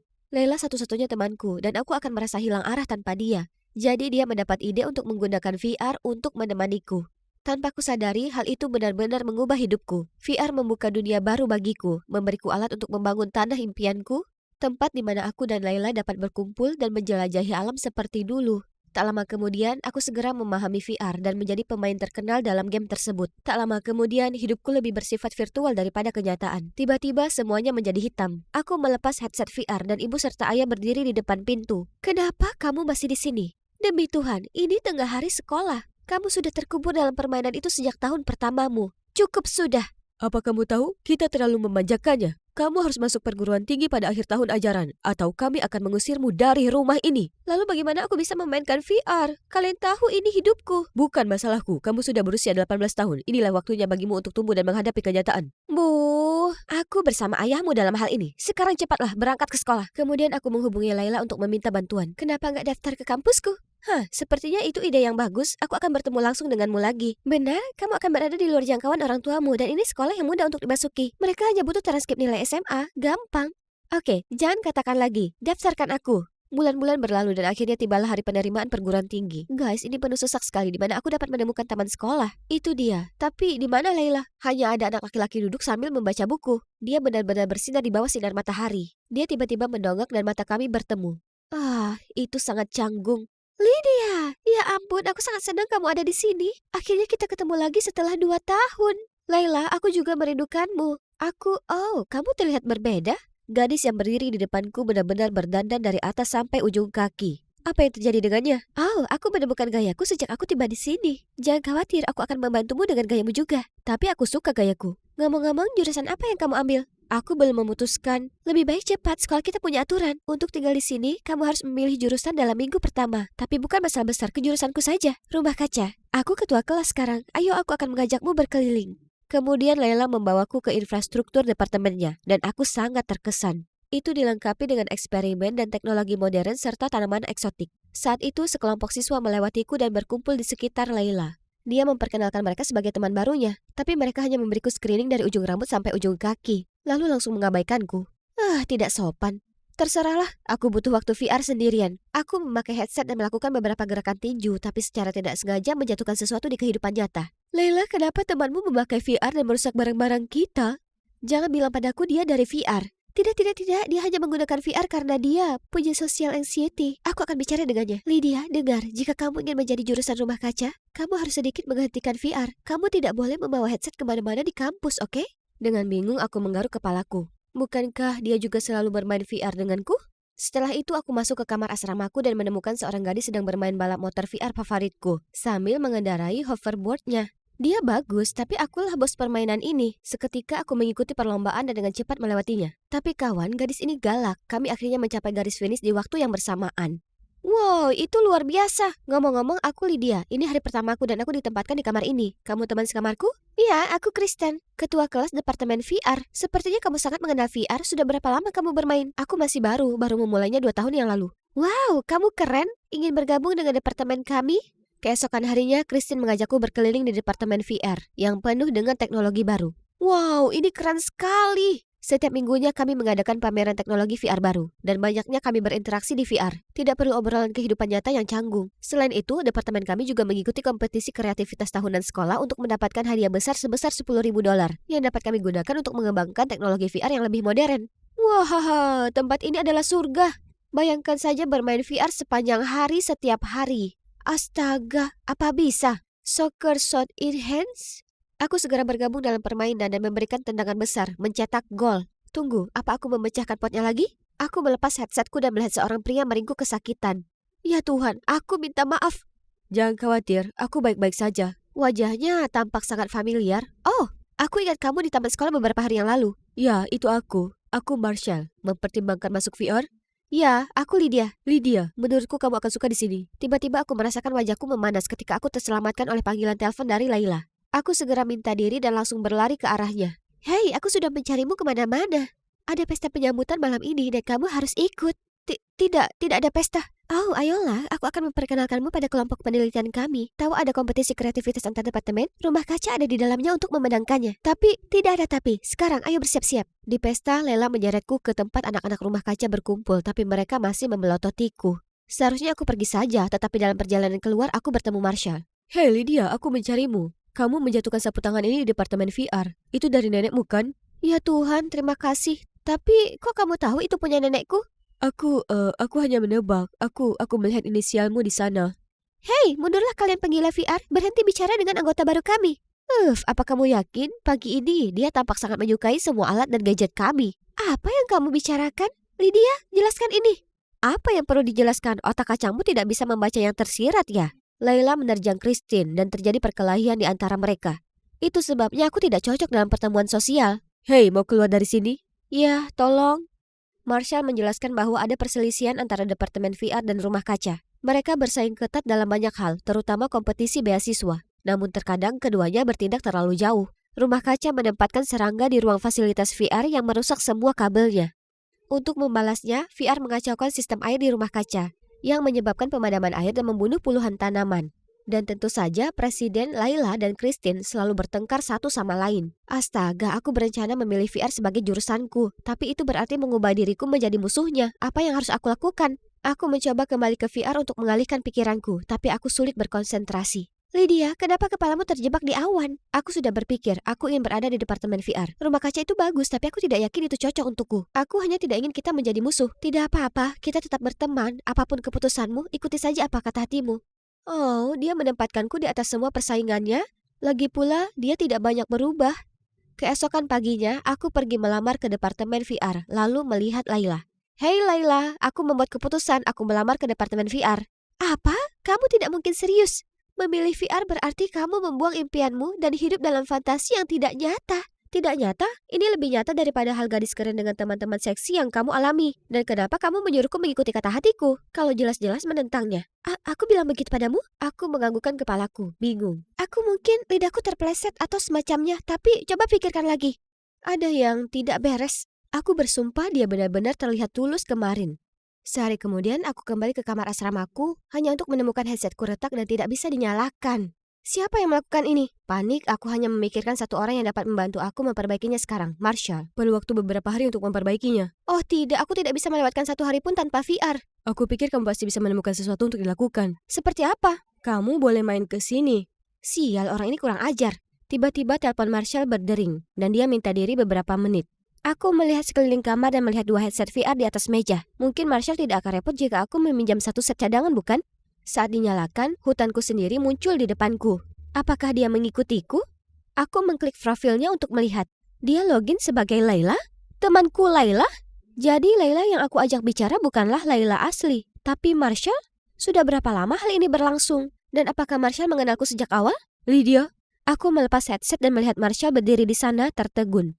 Apa ini? Jelaskan padaku sekarang. Semuanya bermula ketika drone mahal milik departemenku tersangkut di atap gedung rumah kaca. Laila di atas sana, jadi aku minta dia mengembalikannya. Dia hanya setuju dengan satu syarat bahwa aku harus menggunakan akun VR-nya untuk bermain denganmu, tanpa memberitahumu hal itu. Awalnya aku melakukannya sebagai bagian dari kesepakatan, tapi menurutku kamu gadis paling lucu, paling pintar, dan paling kreatif, dan mau tak mau aku terus menghabiskan waktu bersamamu. Maksudmu sepanjang tahun ini aku berbicara dengan seseorang yang kukira adalah sahabatku. Tapi sebenarnya itu hanya laki-laki biasa? Dan kamu berani terus berbohong padaku? Marshall, berikan VR-ku dan berhentilah berada di sekitar Lydia atau dia akan mengetahuinya. Dia sudah tahu. Lydia, aku bisa menjelaskan. Apakah itu karena persaingan bodoh antara rumah kaca dan VR? Apa yang begitu penting tentang hal itu sehingga kamu harus berbohong dengan teman terbaikmu? Kamu telah berubah, Laila, dan menurutku kamu bukan temanku lagi. Aku bergegas pergi, menahan air mata. Aku tidak dapat melihat keduanya lagi. Saat aku kembali ke asramaku, Christine sudah ada di sana. Aku bertanya kepadanya tentang headset VR-ku. Aku sebenarnya melihat Laila itu di sekitar kamar kami tadi. Dia pasti melakukannya. Itu adalah langkah rendah, Laila. Tapi aku terlalu muak dengannya, bahkan untuk marah. Departemen rumah kaca mungkin mencoba menyabotase kita lagi. Sekarang, ini adalah perang. Aku akan mengumpulkan semua orang sehingga kita dapat merencanakan serangan balik. Terserahlah. Persaingan ini sungguh konyol. Pada hari pertama aku bebas dari VR, aku adalah satu-satunya orang di kelasku yang tidak memiliki headset. Bahkan para profesor terlibat melalui VR. Yang bisa kulakukan hanyalah duduk dan menatap orang-orang yang mengingatkanku pada hari-hari sepi sebelum Laila datang ke dalam hidupku. Beberapa hari berikutnya terus berulang hingga suatu hari badanku mulai panas dan kepalaku berdengung seperti dipenuhi lebah. Profesor, aku merasa tidak enak badan. Aku harus kembali ke asramaku. Tapi dia tidak bergeming sedikit pun. Tidak ada yang bergeming kecuali orang ini. Hei, butuh aspirin? Dia mengulurkan tangannya tetapi tidak ada apa-apa di sana. Pil virtual? Serius? Tidak, itu tidak bekerja. Bung, sayang sekali. Aku mencoba bangun, tetapi tubuhku menjadi berat dan lemah. Aku terus memanggil Christine ke seberang ruangan, tapi tidak ada gunanya. Andai saja Laila ada di sini untuk membantuku saat ini. Tidak, Lydia, kamu bisa melakukannya sendiri. Aku bersandar di dinding untuk menopang diriku perlahan-lahan berjalan kembali ke asrama. Aku sangat dekat, tetapi lututku gemetar dan aku pingsan. Saat itu seseorang datang untuk menopangku dan menggendongku. Aku terbangun dengan sakit kepala yang parah dan melihat Marshall mendinginkannya dengan handuk basah. Hei, kamu sudah bangun. Ini, makanlah sup dan juga minum obatnya. Apa yang kamu lakukan di sini? Aku datang untuk mengembalikan VR milikmu, tapi malah melihatmu pingsan. Lalu aku membantumu ke tempat tidur. Aku tahu kamu tidak ingin berbicara denganku saat ini, tapi itu mendesak, jadi... Terima kasih, Marshall. Aku melemparkan diriku ke pelukannya dan menangis. Aku pikir tidak ada yang akan membantuku. Dia melingkarkan miliknya di sekelilingku dan aku akhirnya merasa aman. Keesokan harinya, terima kasih kepada Marshall, aku merasa jauh lebih baik sehingga aku menonton kontes kreativitas departemen. Rumah kaca menampilkan spesies tanaman baru mereka dan menempatkan skor tertinggi sejauh ini. VR sebaliknya tidak seberuntung itu. Pengembangan terbaru kami dalam headset meledak. Christine tidak menerimanya dengan baik. Aku mencoba menghiburnya, tapi dia mengabaikanku dan pergi begitu saja. Tiba-tiba, Laila berlari ke arahku dan menarikku ke pojok. Lydia, aku hanya ingin minta maaf. Sejak aku tiba di sini, aku menjadi pusat perhatian di departemen VR. Dan aku begitu sibuk dengan hal itu, aku harus berhenti bermain VR denganmu. Aku tidak tahu, Layla, kenapa kamu tidak memberitahuku saja? Aku tidak ingin kamu sendirian, kamu selalu online, jadi menurutku kamu tidak punya teman di rumah. Itu benar, ini mungkin terdengar konyol. Tapi baru sekarang aku menyadari bahwa VR bukanlah segalanya. Tak ada realitas virtual yang dapat menggantikan dunia nyata, dan persahabatan sejati melewati berbagai pasang surut, namun tetap bertahan sama seperti kita berdua. Aku senang kamu menyadarinya, dan aku hanya ingin memberitahumu, apapun departemen yang kamu pilih, aku akan mendukungmu. Tanpa syarat. Terima kasih, tapi hei, kenapa kamu merusak headset VR-ku? VR-mu? Tidak, aku tidak melakukannya. Aku bersumpah. Lalu kenapa Christine menyalahkanmu? Aku berlari ke asramaku untuk menemui Christine, tapi dia tidak ada di sana, dan dia tidak kembali sepanjang sisa malam itu. Ketika aku masuk kelas keesokan harinya, aku memakai headset dan mendapati anggota departemen lain memarahiku, menyebutku pembohong dan pengkhianat. Entah kenapa, fotoku dan Laila berbincang kemarin terpampang di dunia maya. Berani sekali kamu kembali ke sini. Kami sudah tahu departemen rumah kaca menggunakanmu untuk memata-matai kami. Kaulah yang mengacaukan penemuan kami di kontes departemen. Kalau tidak, bagaimana mungkin itu bisa meledak? Mereka mulai mencemooh dan mengelilingiku, jadi aku lari menyelamatkan diri. Hingga sebuah tangan meraih tanganku. Kamu benar-benar bisa berlari, tahu? Ah, ya, setidaknya bukan hanya aku saja yang hampir berlari. Kami berhasil mencapai pintu masuk gedung, tepat ketika para siswa rumah kaca menyeret Christine ke arah kami, dan para siswa VR menyusul kami. Laila, apa yang terjadi? Kami memergoki gadis ini sedang menyalakan api di laboratorium rumah kaca kami dengan hoverboardnya, lalu mencoba melarikan diri. Apa? Kenapa kamu ingin melakukan itu? Itu tidak sengaja, oke? Kalau begitu beritahu kami yang sebenarnya sekarang. Baiklah, jadi sehari sebelum kompetisi departemen, aku diam-diam melakukan penyesuaian pada model VR. Tapi entah kenapa itu menyebabkan kesalahan dan akhirnya kami kehilangan hadiahnya. Aku sangat marah sehingga aku memutuskan untuk melampiaskannya pada kelompok rumah kaca ini. Tadi malam aku menyelinap ke labmu mencoba mengambil semua penelitianmu. Namun tiba-tiba hoverboardku kepanasan dan meledak sehingga menyebabkan api menyebar kemana-mana. Aku ketakutan dan pergi dan kalian tahu sisanya. Ya, terima kasih. Lab kami terbakar habis. Kamu beruntung tidak ada yang terluka. Dan kamu berani menyalahkan Lydia karena kalah dalam kontes. Aku harus melakukannya, jika tidak seluruh departemen akan mengawasiku. Oh, bukan hanya departemen VR. Sekarang semua orang marah pada penyihir manipulatif gila ini. Bagaimana dengan headset VR-ku? Apakah kamu juga merusaknya? Ya, itu hanya sedikit trik agar kamu dan Laila bertengkar. Bagaimanapun, kamu memang anggota departemen VR. Itu berarti jangan berteman dengan rumah kaca. Benar kan, teman-teman? Teman-teman? Kali ini kamu sudah keterlaluan, Christine. Dan persaingan ini sungguh konyol. Lihat apa dampaknya. Para siswa VR sangat setuju. Mereka segera memilih untuk menurunkan Christine dari peran ketua kelasnya sebelum menyerahkannya ke bagian administrasi. Mereka minta maaf atas nama Christine dan menawarkan bantuan pada rumah kaca untuk membangun kembali lab mereka. Tentu saja Leila dan departemen rumah kaca setuju. Ini tampak seperti awal dari kemitraan yang indah. Dalam beberapa bulan, bekerja sama dengan departemen VR, rumah kaca direnovasi dan diperbaiki sepenuhnya. Tidak ada lagi yang peduli untuk menyebutkan perseteruan antara dua departemen. Dan coba tebak, aku sudah melamar jurusan kedua di rumah hijau. Mengambil jurusan ganda memang sulit, tapi aku mendapat dukungan dari Laila dan Marshall serta teman-teman kami di kedua departemen. Ngomong-ngomong tentang Marshall, dia ingin membawaku ke suatu tempat yang spesial di dunia nyata. Dia menutup mataku dan membawaku ke sana. Sekarang bisa lihat, aku bersumpah aku berada di dunia VR. Tapi ternyata tidak. Aku bisa merasakan dan mencium aroma bunga, rumput lembut, dan tangan hangat Marshall yang memegang tanganku. Lydia, aku sudah lama ingin memberitahumu hal ini. Aku tidak ingin menjadi teman virtualmu atau bahkan teman di kehidupan nyata. Aku ingin lebih, jadi apa kamu mau jadi pacarku? Apakah kamu bercanda? Ya, ya, ya.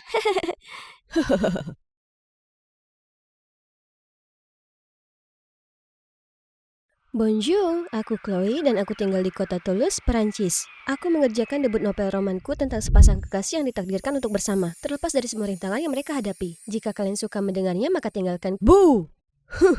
Tersesat di dunia fiksi bodohmu lagi. Jika kalian suka mendengarnya, maka tinggalkan komentar. Itu Cedric, kakak laki-lakiku. Tapi aku meragukannya karena kami sama sekali tak punya kesamaan. Dan dia itu rasa sakit luar biasa di... Oh ya, kurasa kalian bisa bilang aku ini introvert dan aku bermimpi menjadi novelis roman terlaris, mencari nafkah dengan melakukan hal yang kucintai. Hanya saja mimpi tak selalu berjalan sesuai rencana dan penerbit sepertinya tak menyukai naskahku. Sementara Cedric adalah setan yang menyamar, yang tujuan utamanya adalah membuat hidupku sengsara. Dia mematikan alarmku dan membuatku terlambat hadiri rapat, mengganti semua nama kontakku menjadi emoji, dan suatu kali aku terbangun melihat laptopku terbungkus plastik.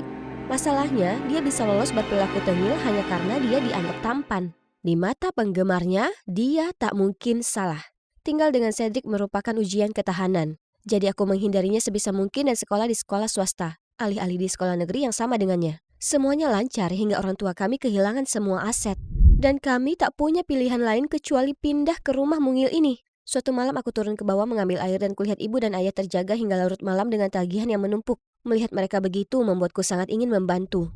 Jadi hari berikutnya aku katakan ke mereka kalau sekolah negeri punya klub menulis kreatif dan kalau aku ingin pindah ke sana. Biaya sekolahku bukanlah beban lagi. Tapi pergi ke sekolah yang sama dengan Cedric bukan hal yang tepat, jadi aku bersikeras agar dia berpura-pura tak mengenalku sama sekali. Tetap saja, beberapa hari pertama sungguh buruk karena aku terus saja tersesat dan merasa begitu asing. Aku hampir tak menatap ke atas dan hanya mengenali siswa lain berdasarkan sepatu mereka. Syukurlah berkat cewek bersepatu sneaker pink dan putih, Emma. Dia satu-satunya yang sungguh melihatku dan saat kuceritakan padanya mengenai mimpi menulisku, dia sangat mendukung. Kami jadi sahabat dan aku bisa ngobrol tentang apa saja, bahkan kakakku yang menyebalkan. Semuanya lebih baik di sekolah, tapi tidak di rumah.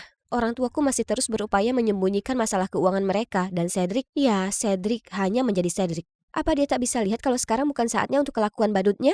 Aku membantu sebisa mungkin dengan bersih-bersih, mencuci pakaian, menyiapkan makanan, dan bahkan bekerja paruh waktu di toko roti. Sementara dia benar-benar tak melakukan apapun. Kenapa kau tak bisa berhenti main-main? Santai sis, bahkan kalau kau punya masalah, semua stres ini akan membuat rambutmu beruban. Baiklah, bertingkahlah seperti orang bodoh dan tinggal di tempat bodoh ini selamanya. Aku akan dapatkan rumah lama kita sendiri. Setelah shift yang sibuk, aku hanya ingin pulang dan langsung tidur. Tapi ketika berjalan di sepanjang trotoar, kulihat Cedric sedang melakukan pertunjukan bodoh dan berisik. Dasar gelandangan egois dan konyol. Aku harus sungguh-sungguh menahan diri, kalau tidak tinjuku sudah pasti akan mendarat di wajahnya. Aku masih punya bab terakhir untuk diselesaikan. Badanku siap untuk istirahat, tapi aku tak bisa bersantai. Tidak jika aku ingin menyelesaikannya sebelum peluncuran buku Louis Beaumont. Dia adalah penulis favoritku. Aku sudah rencanakan berbulan-bulan untuk terbang ke Nice dan serahkan naskahku padanya. Tiba-tiba, lampu mati. Guys, sepertinya PLN memutus aliran listrik kita karena tagihan yang tak terbayar itu. Astaga, kita tak bisa hidup seperti ini. Jadi ku keluarkan sejumlah uang dari balik naskah. Itu uang perjalananku ke Nice. Tapi ini lebih mendesak, jadi aku harus lakukan yang harus kulakukan. Ibu, ayah, ini ada uang, hanya untuk membantu sedikit. Hari berikutnya, Cedric menerobos masuk ke kamarku dengan senyum sombong di wajahnya. Tebak siapa yang akan pergi ke Paris? Cobalah untuk tak terlalu merindukanku ya. Apa? Tapi di mana kau mendapatkan uangmu? Ibu dan ayah dong. Coba lihat. Itu uangku? Aku tak percaya ini. Kami bahkan tak punya listrik, tapi mereka memberinya uang untuk mengacau di Paris. Aku mendorongnya keluar dari kamarku dan membanting pintu. Aku selalu berusaha sebaik mungkin untuk tak mengecewakan mereka. Tapi mereka menyukai kakakku yang pecundang dan memanjakannya sampai busuk. Semua urusan keluarga ini membuatku lelah, jadi di hari sekolah aku menceritakannya ke Emma. Hanya saat ku coba bicara padanya, dia sepertinya teralihkan dan terus hanyut dalam alunan musik. Apa kau mendengarkan? Oh, maaf, tapi irama ini sungguh keren. Lihat, dia adalah pemenang kontes. Bukankah dia luar biasa dan berbakat? Ku tengok ponselnya dan melihat. Apa? Cedric? Jadi dia pergi ke Paris untuk kontes bodoh ini? Jangan membicarakan dia, oke? Itu kakakku yang egois dan tak perhatian yang selalu kuceritakan. Jadilah penggemarnya dan kita tak bisa lagi berteman. Semuanya menjadi lebih buruk saat Cedric pulang dan benar-benar membuat hujan dengan uang hadiahnya. Chloe, lihat semua uang yang dimenangkan kakakmu. Berkat-berkatnya kita bisa kembali ke rumah kita yang lama. Kenapa semuanya terlihat begitu mudah untuk Cedric? Dia menyanyikan rap omong kosong dan menjadi selebriti. Sementara akulah yang harus relakan perjalananku, mimpiku. Paling tidak kami dapatkan rumah lama kami, tapi hari demi hari wartawan yang mengganggu ini membuatku gila. Bagaimana Anda hasilkan lirik yang bermakna? Bermakna? Semua orang tahu rap itu sebenarnya bukanlah musik. Itu cuma suara berisik penuh dengan umpatan dan cacian. Ya, jangan pedulikan dia. Dia cuma ngambek karena tak sarapan. Tak ada yang bisa lepas dari nama Cedric, bahkan di sekolah. Tolong, kenalkan aku padanya. Kenapa kau begitu terobsesi dengannya? Apa kau tak ingat apapun yang kukatakan tentang betapa menyebalkannya dia? Ayolah, beri kesempatan pada musiknya. Aku tak percaya seseorang yang menulis lirik seindah itu bisa jadi seburuk yang kau katakan. Baiklah, kalau dia ingin menemuinya, maka akan kukabulkan keinginannya. Sudah waktunya dia lihat wajah aslinya. Kubuka pintu dan menunjukkan Emma ke dalam. Tiba-tiba kami terselimuti taburan konfeti. Kenapa muka masam itu? Bom itu sambutan dahsyatku. Kau tahu berapa lama untuk bersihkan kekacauan ini? Ini kakakku, seorang idiot. Kakak idiot, M. Tapi kemudian aku berbalik melihat Emma sudah menyerap setiap perkataan Cedric. Aku tak tahan lagi. Waktuku lebih baik kuhabiskan untuk menulis. Pikiran gelisah melewati rasa takut, matamu akan temukan mataku. Cinta akan mengikat kita seperti 9 nyawa kucing. Wah, itu sempurna. Tunggu, suara itu terdengar tak asing? Oh, astaga, laki-laki ini begitu tampan. Bonjour, saya Pierre, kolega Cedric. Apa dia ada di rumah? Ya, biar kutunjukkan jalannya. Untuk apa kau mencarinya? Kami sedang berkolaborasi, jadi aku di sini untuk berlatih. Sebagai penyanyi senior, aku juga bantu Cedric membangun pertunjukan dan koneksi di industri ini. Dia luar biasa, ya kan? Setelah hari itu, Pierre lebih sering mengunjungi rumahku. Ternyata, dia laki-laki yang manis dan lembut, yang selalu membawakan kami hadiah seperti bunga dan lilin beraroma. Setelah makan malam, dia bahkan membantuku cuci piring. Bagaimana mungkin seorang malaikat bekerja dengan kakakku yang setan? Suatu hari saat aku keluar dengan Emma, tiba-tiba dia melingkarkan lengannya padaku dan berkata, "Kau sungguh kelihatan ceria akhir-akhir ini." Itu mungkin karena Cedric lebih sering tampil di acara musik. Apa maksudmu itu tak ada hubungannya dengan Pierre? Ayolah Chloe, itu terlihat dari wajahmu. Baiklah, dia sangat baik. Dan senyumnya secerah mentari. Bagaimana bisa kudekati seseorang sepertinya? Kenapa kau tak awali dengan sepucuk surat cinta? Kuterima saran Emma dan menuliskan surat paling romantis yang pernah ada lalu membawanya ke perusahaannya. Jika ada yang bertanya, aku akan bilang aku di sini untuk menemui kakakku. Hah? Apa mereka bertengkar?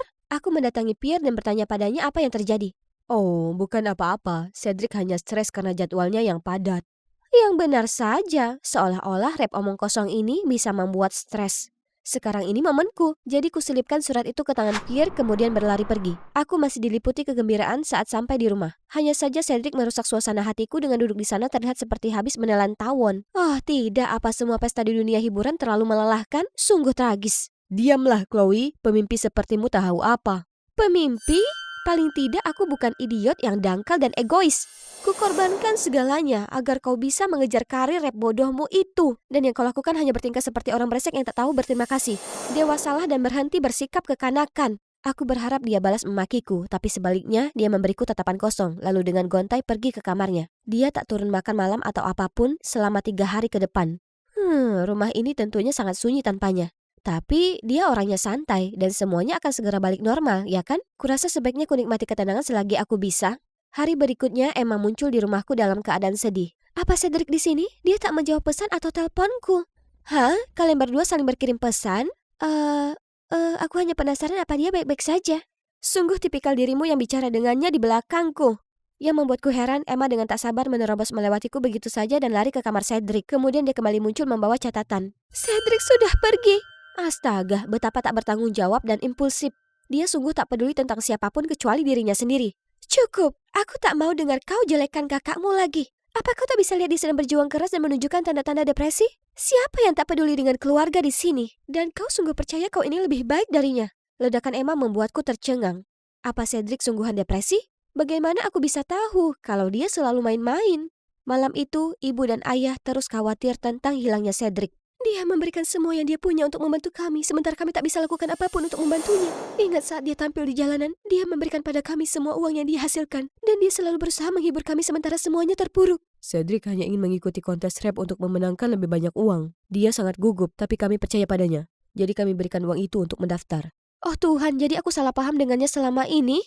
Tiba-tiba aku ingat lagu kemenangan yang Emma bersikeras agar aku mendengarkannya. Aku naik ke atas ke kamarku dan menyalakannya. Itu tentang kami, keluarganya, tercinta. Ternyata dia bukanlah pecundang menganggur seperti yang kukira. Dia selalu memasang wajah bahagia untuk membangkitkan semangat orang lain, sementara diam-diam bergumul dengan rasa sakitnya sendiri. Aku harus menemukannya dan minta maaf segera. Jadi aku pergi ke Pierre untuk minta tolong. Aku tidak menyangka dia sedang dalam kondisi yang sangat buruk. Seharusnya aku tahu kalau dia menderita dan tak membebaninya dengan pekerjaan. Tapi akan ada pertunjukan penting yang akan datang. Jika Cedric tak muncul, dia melanggar kontraknya dan harus membayar jumlah yang sangat besar sebagai kompensasi. Oh tidak, itu tak baik. Apa yang harus kita lakukan sekarang? Kau tahu tidak, kau terlihat begitu mirip dengan Cedric. Bagaimana kalau kau menyamar sebagai dia? Tapi bagaimana? Jangan khawatir, tim tata rias kami adalah yang terbaik. Tak akan ada yang tahu. Semua ini kedengarannya gila, tapi sepertinya aku tak punya pilihan lain. Keluargaku tak mungkin berhutang lagi karena hal ini. Menjadi sedekat ini dengan Pierre membuat hatiku berbunga-bunga. Dia mengajakku untuk makeover, lalu aku belajar lip sync dan tampil di panggung. Aku bahkan berusaha jalan dan bicara seperti kakakku. Aku merasa tak enak karena menipu penggemarnya. Tapi aku tak bisa ambil resiko Cedric terkena masalah besar. Hanya sekali ini saja. Kadang aku juga lip sync, tak jadi masalah. Aku merasa sedikit bingung, lalu tiba-tiba ada satu kru panggung di atasku yang tak sengaja jatuhkan kunci pas. Itu bisa saja mengenaiku kalau Pierre tak bergerak cepat dan menyelamatkan. Sekarang kami berlatih dan astaga, sibuknya. Pierre bersamaku sepanjang waktu dan sangat mendukung. Kami juga tak pernah berhenti mencari Cedric bersama-sama. Aku merasa hubungan kami semakin erat, tapi aku tak tahu kenapa dia belum bertindak. Mungkin surat pertamaku tak cukup jelas, jadi aku menyelinap ke ruang Pierre dan tinggalkan satu lagi untuknya. Baru kemudian di hari itu, kulihat dia terpaku pada ponselnya, jadi aku melirik sekilas. Hah? Dia sedang mengirim pesan ke seseorang dengan nama panggilan yang sangat lebay. Tentu saja, dia tak tertarik karena dia sudah kencan dengan orang lain. Oh tidak, aku harus tarik surat keduaku sebelum kupermalukan diriku sendiri. Aku lari ke ruangannya, tapi tak bisa menemukannya dimanapun. Tunggu, apa ini? Ini dia malam besar itu. Aku benar-benar ketakutan. Pierre tersenyum dengan manis padaku dan menggandeng tanganku. Kami berbagi pandangan, kemudian naik ke panggung bersama. Ada begitu banyak orang di luar sana. Kakiku rasanya mati rasa. Tapi kemudian kulihat Emma berseri-seri kepadaku dari baris depan dan kegelisahanku reda kembali. Dengan cepat kutemukan irama, lalu melakukan lip sync dan menari dengan sempurna.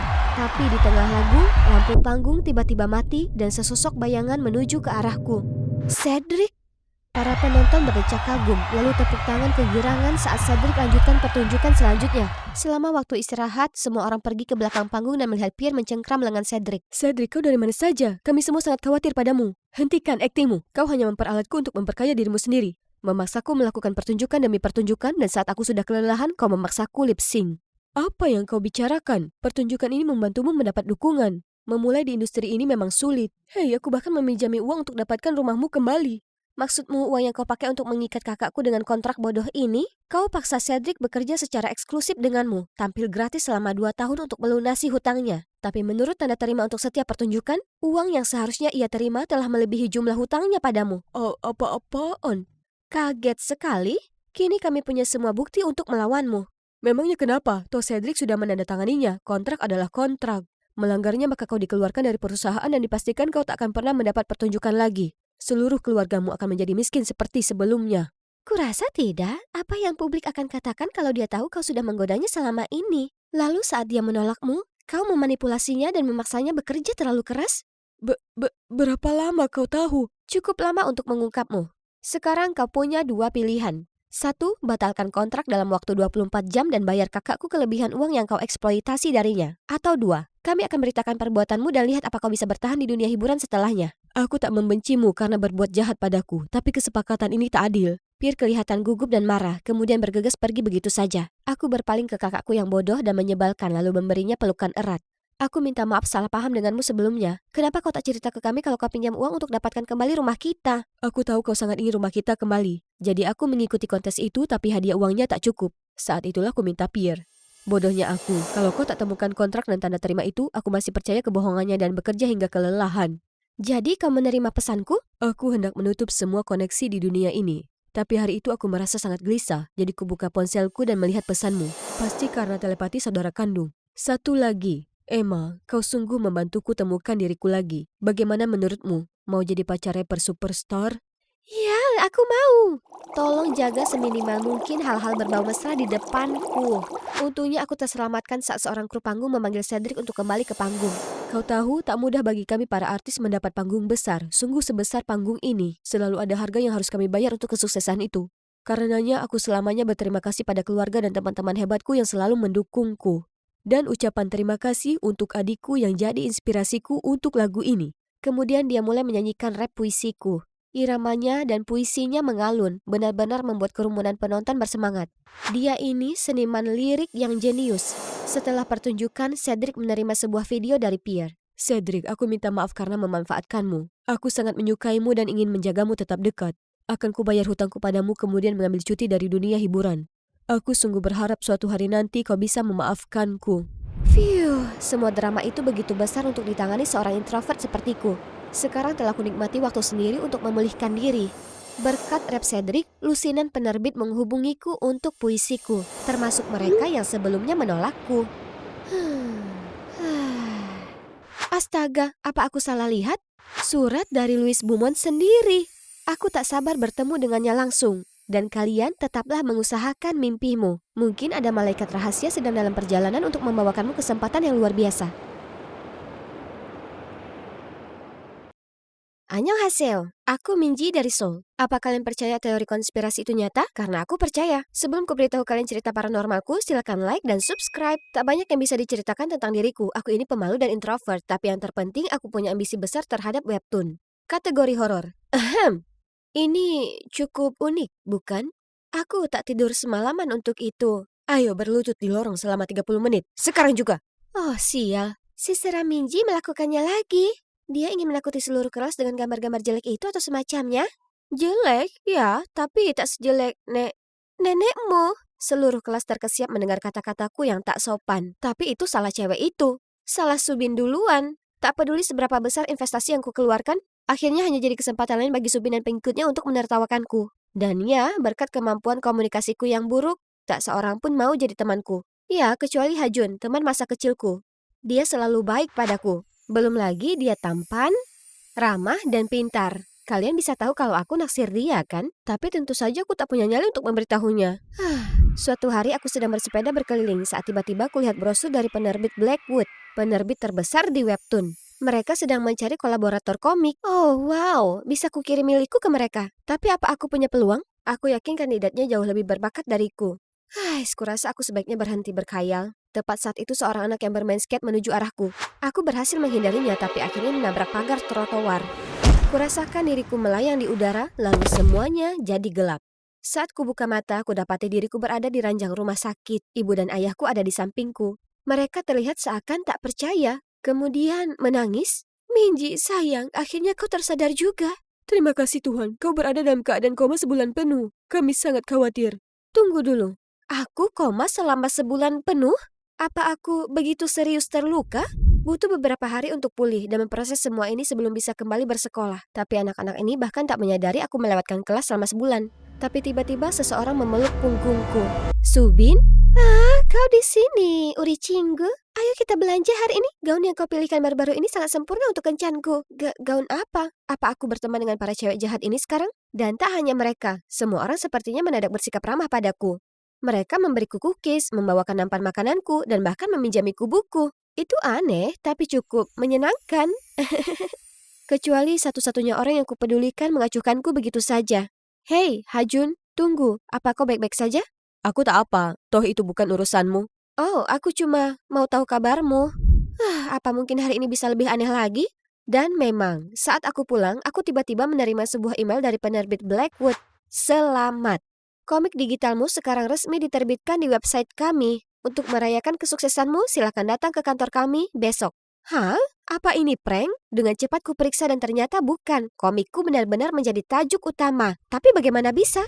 Kukumpulkan semua keberanian dan pergi ke penerbit. Selangkah masuk dan aku terkesima dengan semua fasilitas. Semua begitu baru bagiku. Tapi kemudian, sekelompok orang berkerumun di sekitarku dan mengoceh tanpa henti padaku. Seolah mereka sudah mengenalku sebelumnya. Ya, grup cowok favorit kita BOF, Boys Over Flowers mengadakan konser malam ini. Para opa ini membuat hati imoku ini berdebar tak karuan.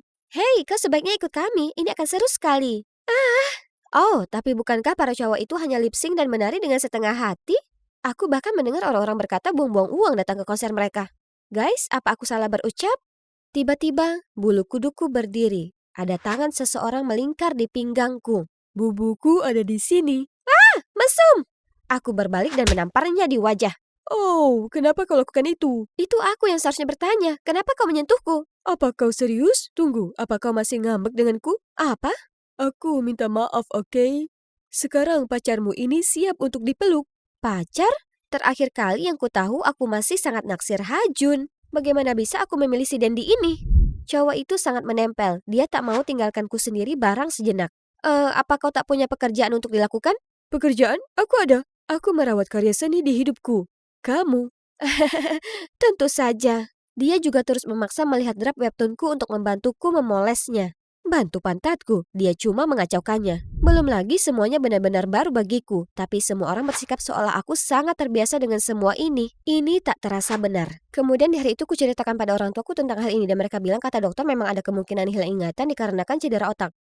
Masuk akal. Tapi kenapa mereka semua sepertinya gelisah? Selama beberapa hari berikutnya aku coba mengatasi kehidupan baruku, meskipun itu sama sekali tak masuk akal. Misalnya sekarang aku mendapatkan tempat duduk favoritku di kantin. Kalian para kutu buku duduk di tempat Minji. Pindah. Dan sepertinya sekarang aku punya hobi baru, membolos sekolah. Ada masalah apa? Kau sudah melakukan ini berulang kali sebelumnya. Kenapa aku bahkan melakukan ini? Hajun di sisi lain tetap menjaga jarak denganku.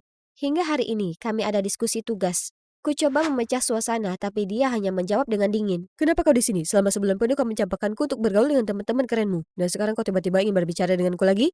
Satu bulan? Apa maksudmu? Kau tiba-tiba berubah 180 derajat dan menjadi si pencari perhatian. Kau bahkan lakukan prank bodoh kepada para cewek jahat itu dan membuat mereka memujamu sebagai pemimpin mereka. Tapi aku sedang koma selama sebulan penuh. Kau bercanda ya kan? Tidak, untuk apa aku bercanda seperti itu? Kalau begitu siapa Minji yang kulihat setiap hari di sekolah selama sebulan? Apa dia mengatakan aku berada di satu tempat secara bersamaan? Bagaimana itu mungkin? Hajun muncul dengan sekumpulan teori konspirasi kemudian menyimpulkan kalau ada seorang penipu. Dan dia telah menggantikanku selama aku berada di rumah sakit.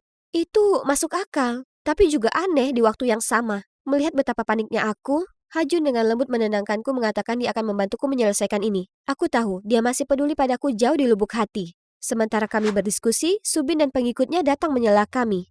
Hei Miji, apa yang kau lakukan dengan si kutu buku ini? Ingat pertemuan grup kita hari ini dengan cowok SMA Ansan? Pertemuan? Oh tidak, kurasa aku tak bisa. Tentu saja dia ingat, boleh aku ikut, aku akan diam saja. Baiklah, sekarang bergegaslah. Shh, apa rencanamu? Penipumu itu pasti sudah tahu pertemuan ini, jadi dia mungkin ada di sana. Ini kesempatan kita untuk menangkapnya. Tapi penipu itu tak bisa ditemukan dimanapun. Sementara aku terjebak dengan para cowok yang terobsesi diri mereka sendiri. Mana gayamu, Minji? Perkenalkan dirimu. Oh, hai, aku Minji. Kalian bisa panggil aku Sugar Minji. Karena aku manis seperti pai dan kalian pastinya ingin mencoba. Seluruh ruangan hening terdiam. Kau cewek yang tak bisa menggoda. Pantas saja aku tak bisa mengencani siapapun. Semua orang menertawakanku. Untungnya Hajun meraih tanganku dan membawaku keluar dari sana. Di sini jauh lebih baik. Tapi aku tak bisa memikirkan bagaimana hidupku berubah karena penipu itu. Kau tak apa, jangan paksa dirimu ke bentuk yang tak sesuai dengan dirimu. Kau istimewa karena siapa dirimu. Dan aku lebih suka dirimu yang ini daripada penipu itu. Bisa kurasakan sesuatu yang bergejolak dalam perutku. Aku sangat lega aku selalu punya dia di sampingku. Pagi berikutnya, Subin dan pengikutnya tiba-tiba datang meminta maaf karena menertawakanku. Tapi kenapa? Bukankah kau kembali kemarin malam dan marah pada kami? Menyuruh kami untuk meminta maaf padamu di depan umum hari ini? Aku begitu? Jadi peniruku memang datang ke karaoke. Apa dia dengan sengaja mengikutiku?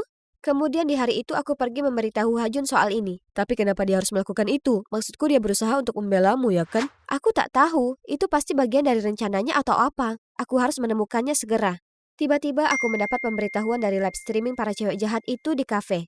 Wow, coba tebak siapa ini guys? Oh, ternyata gadis kecil kaya kita ini seorang pelayan. Dan dia berani memandang rendah kami selama ini. Mereka mengarahkan kameranya ke arah gadis miskin yang mereka bicarakan itu. Dan dia terlihat persis sepertiku. Itu dia. Aku dan Hajun segera bergegas ke kafe. Dan melihat Subin dan penipu itu hendak saling terjang. Ada apa ini? Minji? Apa? Kenapa ada dua Minji? Ini hantu. Guys, lari. Kau, siapa kau? Dan kenapa kau berpura-pura menjadi aku, kau penipu? Minji, akhirnya kita bertemu. Aku saudara kembarmu, Minha. Saudara? Apa kita berhubungan darah? Tapi ibu dan ayah tak pernah memberitahuku aku punya saudara yang lama hilang. Karena kau diadopsi. Mereka tak tahu kau punya saudara kembar yang baru saja diadopsi sebelum dirimu. Kau bohong. Aku tak bohong. Aku juga tak tahu soal ini hingga ibuku berada di penghujung usianya. Ibu sudah lama sakit, jadi suatu hari dia memanggilku datang ke tempat tidurnya. Memberitahuku kebenarannya sebelum menghembuskan napas terakhir. Setelahnya aku datang mencarimu, tapi kau sudah berada di rumah sakit saat itu. Kau memang terbangun setelah operasi, tapi begitu kau melihatku, kau langsung mengalami kejang dan kembali koma. Aku dan orang tuamu setuju bahwa yang terbaik bagimu jika aku tetap menjauh dan menunggu hingga kau benar-benar pulih. Sementara kau memutuskan untuk menjalani hidup untukku? Percaya atau tidak, aku sebenarnya ingin tahu seperti apa saudara kembarku yang telah lama hilang. Bagaimana keadaannya? Ternyata kau adalah artis komik yang sangat berbakat, tapi kau selalu merasa tak nyaman. Dan kau juga tak berhubungan baik dengan anak-anak di sekolah. Jadi aku ingin membantumu, mengirimkan rencana webtoonmu, bekerja di penerbit, dan memperbaiki kendaraan para cewek jahat itu. Aku hanya mengikuti arus dan akhirnya malah terlalu larut. Sungguh, apakah juga terlalut dengan mengencani sembarang cowok atas namaku juga? Dan bagaimana dengan sekolah? Apa orang tuaku setuju dan membiarkanmu menggantikanku? Itu ideku dan aku membujuk mereka. Mereka hanya khawatir tentangmu. Aku tak meminta satupun dari ini sejak awal. Berkat dirimu sekarang aku menjadi orang asing di kehidupanku sendiri. Kau senang sekarang? Kemudian aku berlari pergi, tak pernah ingin melihatnya lagi. Tetap saja, bagian terburuknya orang tuaku berbohong padaku. Kenapa kalian lakukan ini? Kalian tak memberitahuku kalau aku diadopsi dan kalian biarkan orang asing menggantikanku? Apa kalian sungguh melihatku sebagai anak kalian? Minji, sayang, tentu saja kau anak kami. Tak ada yang bisa mengubah itu. Kami takut kalau kau akan sedih jika mengetahui kau diadopsi. Kami mencintaimu lebih dari yang kau bayangkan. Ini terlalu berat untuk dijalani, tapi aku harus kuat dan tetap fokus. Tapi segera bisik-bisik sampai ke telingaku. Apa kau perhatikan Minji akhir-akhir ini berbeda? Dan bahkan agak sedikit membosankan. Di mana Minji nakal kita yang biasanya? Hei, apa kau rasakan aura buruk dari Minji akhir-akhir ini? Entah kenapa dia kembali jadi kutu buku cemberut dan menyeramkan lagi. Astaga, kenapa semua terus membandingkanku dengan penipu itu? Hei, kau baik-baik saja? Tidak, semua orang sepertinya menyukai Minha dan dia baru di sini selama 1 bulan. Tapi tak ada yang peduli denganku. Aku peduli tentangmu. Kau selalu punya aku, temanmu yang tampan ini siap membantu. Terserah katamu, jika dipikir-pikir saudaramu hanya bermaksud baik. Terlepas dari caranya, dia hanya ingin membantumu lebih terbuka dan memperlihatkan bakat terpendammu ke dunia. Apa yang Hajun katakan membuatku berpikir malam itu. Mungkin dia benar.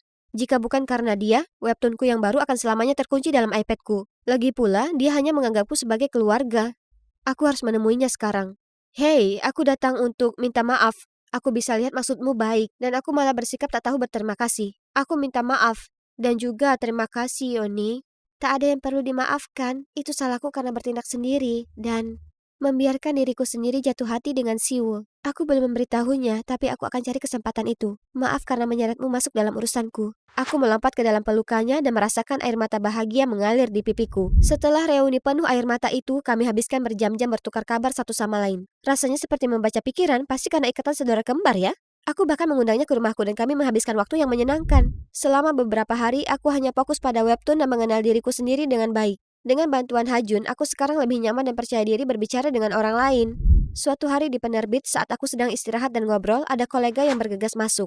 Miji, apa kau sudah dengar berita? Webtoonmu menang hadiah utama penghargaan komik. Komik? Penghargaan paling terkenal di dunia webtoon? OMG, aku sedang mimpi ya? Kerja kerasku akhirnya membuahkan hasil. Aku sedang merayakan dengan kolegaku saat entah dari mana, Siwoo menyeretku keluar. Kau sebaiknya umumkan aku sebagai rekan penulis. Aku membantumu dengan sketsa, naskah, pewarnaan, ini dan itu. Ingat? Apa? Kau hanya mengacaukannya? Apa kau bahkan tahu ceritanya itu tentang apa? Sayang, jangan menentangku. Kalau tidak, aku akan memberitahu direktur alias ayahku untuk mendepakmu. Dan oh ya, kita putus saja. Maaf? Kau sungguh mengira aku menyukaimu? Oh, yang benar saja. Aku hanya melakukannya karena webtoonmu, sayang. Si Dendi sialan ini. Aku tahu dia tak berguna, tapi apa yang bisa kulakukan sekarang? Kemudian ku beritahu Minha semuanya, dan dia patah hati dan memintaku untuk membantunya menyelinap ke kantor Siwoo. Jadi kulakukan itu. Siwoo, kumohon jangan tinggalkan aku. Bagaimana bisa aku hidup tanpamu? Oh, itu akan sulit karena aku ini sangat menarik. Tapi kau harus melepasku, kau tak punya apapun untuk kau tawarkan. Aku sudah tahu kau tak mencintaiku, tapi aku mencintaimu. Dan aku sudah memberi mantra cinta padamu. Kau akan selamanya kuhantui. Kemudian Minha pingsan, jatuh ke lantai. Si kucing penakut Siwoo itu panik. Hei, kau tak mati kan? Tiba-tiba lampu mati. Apa yang sedang terjadi?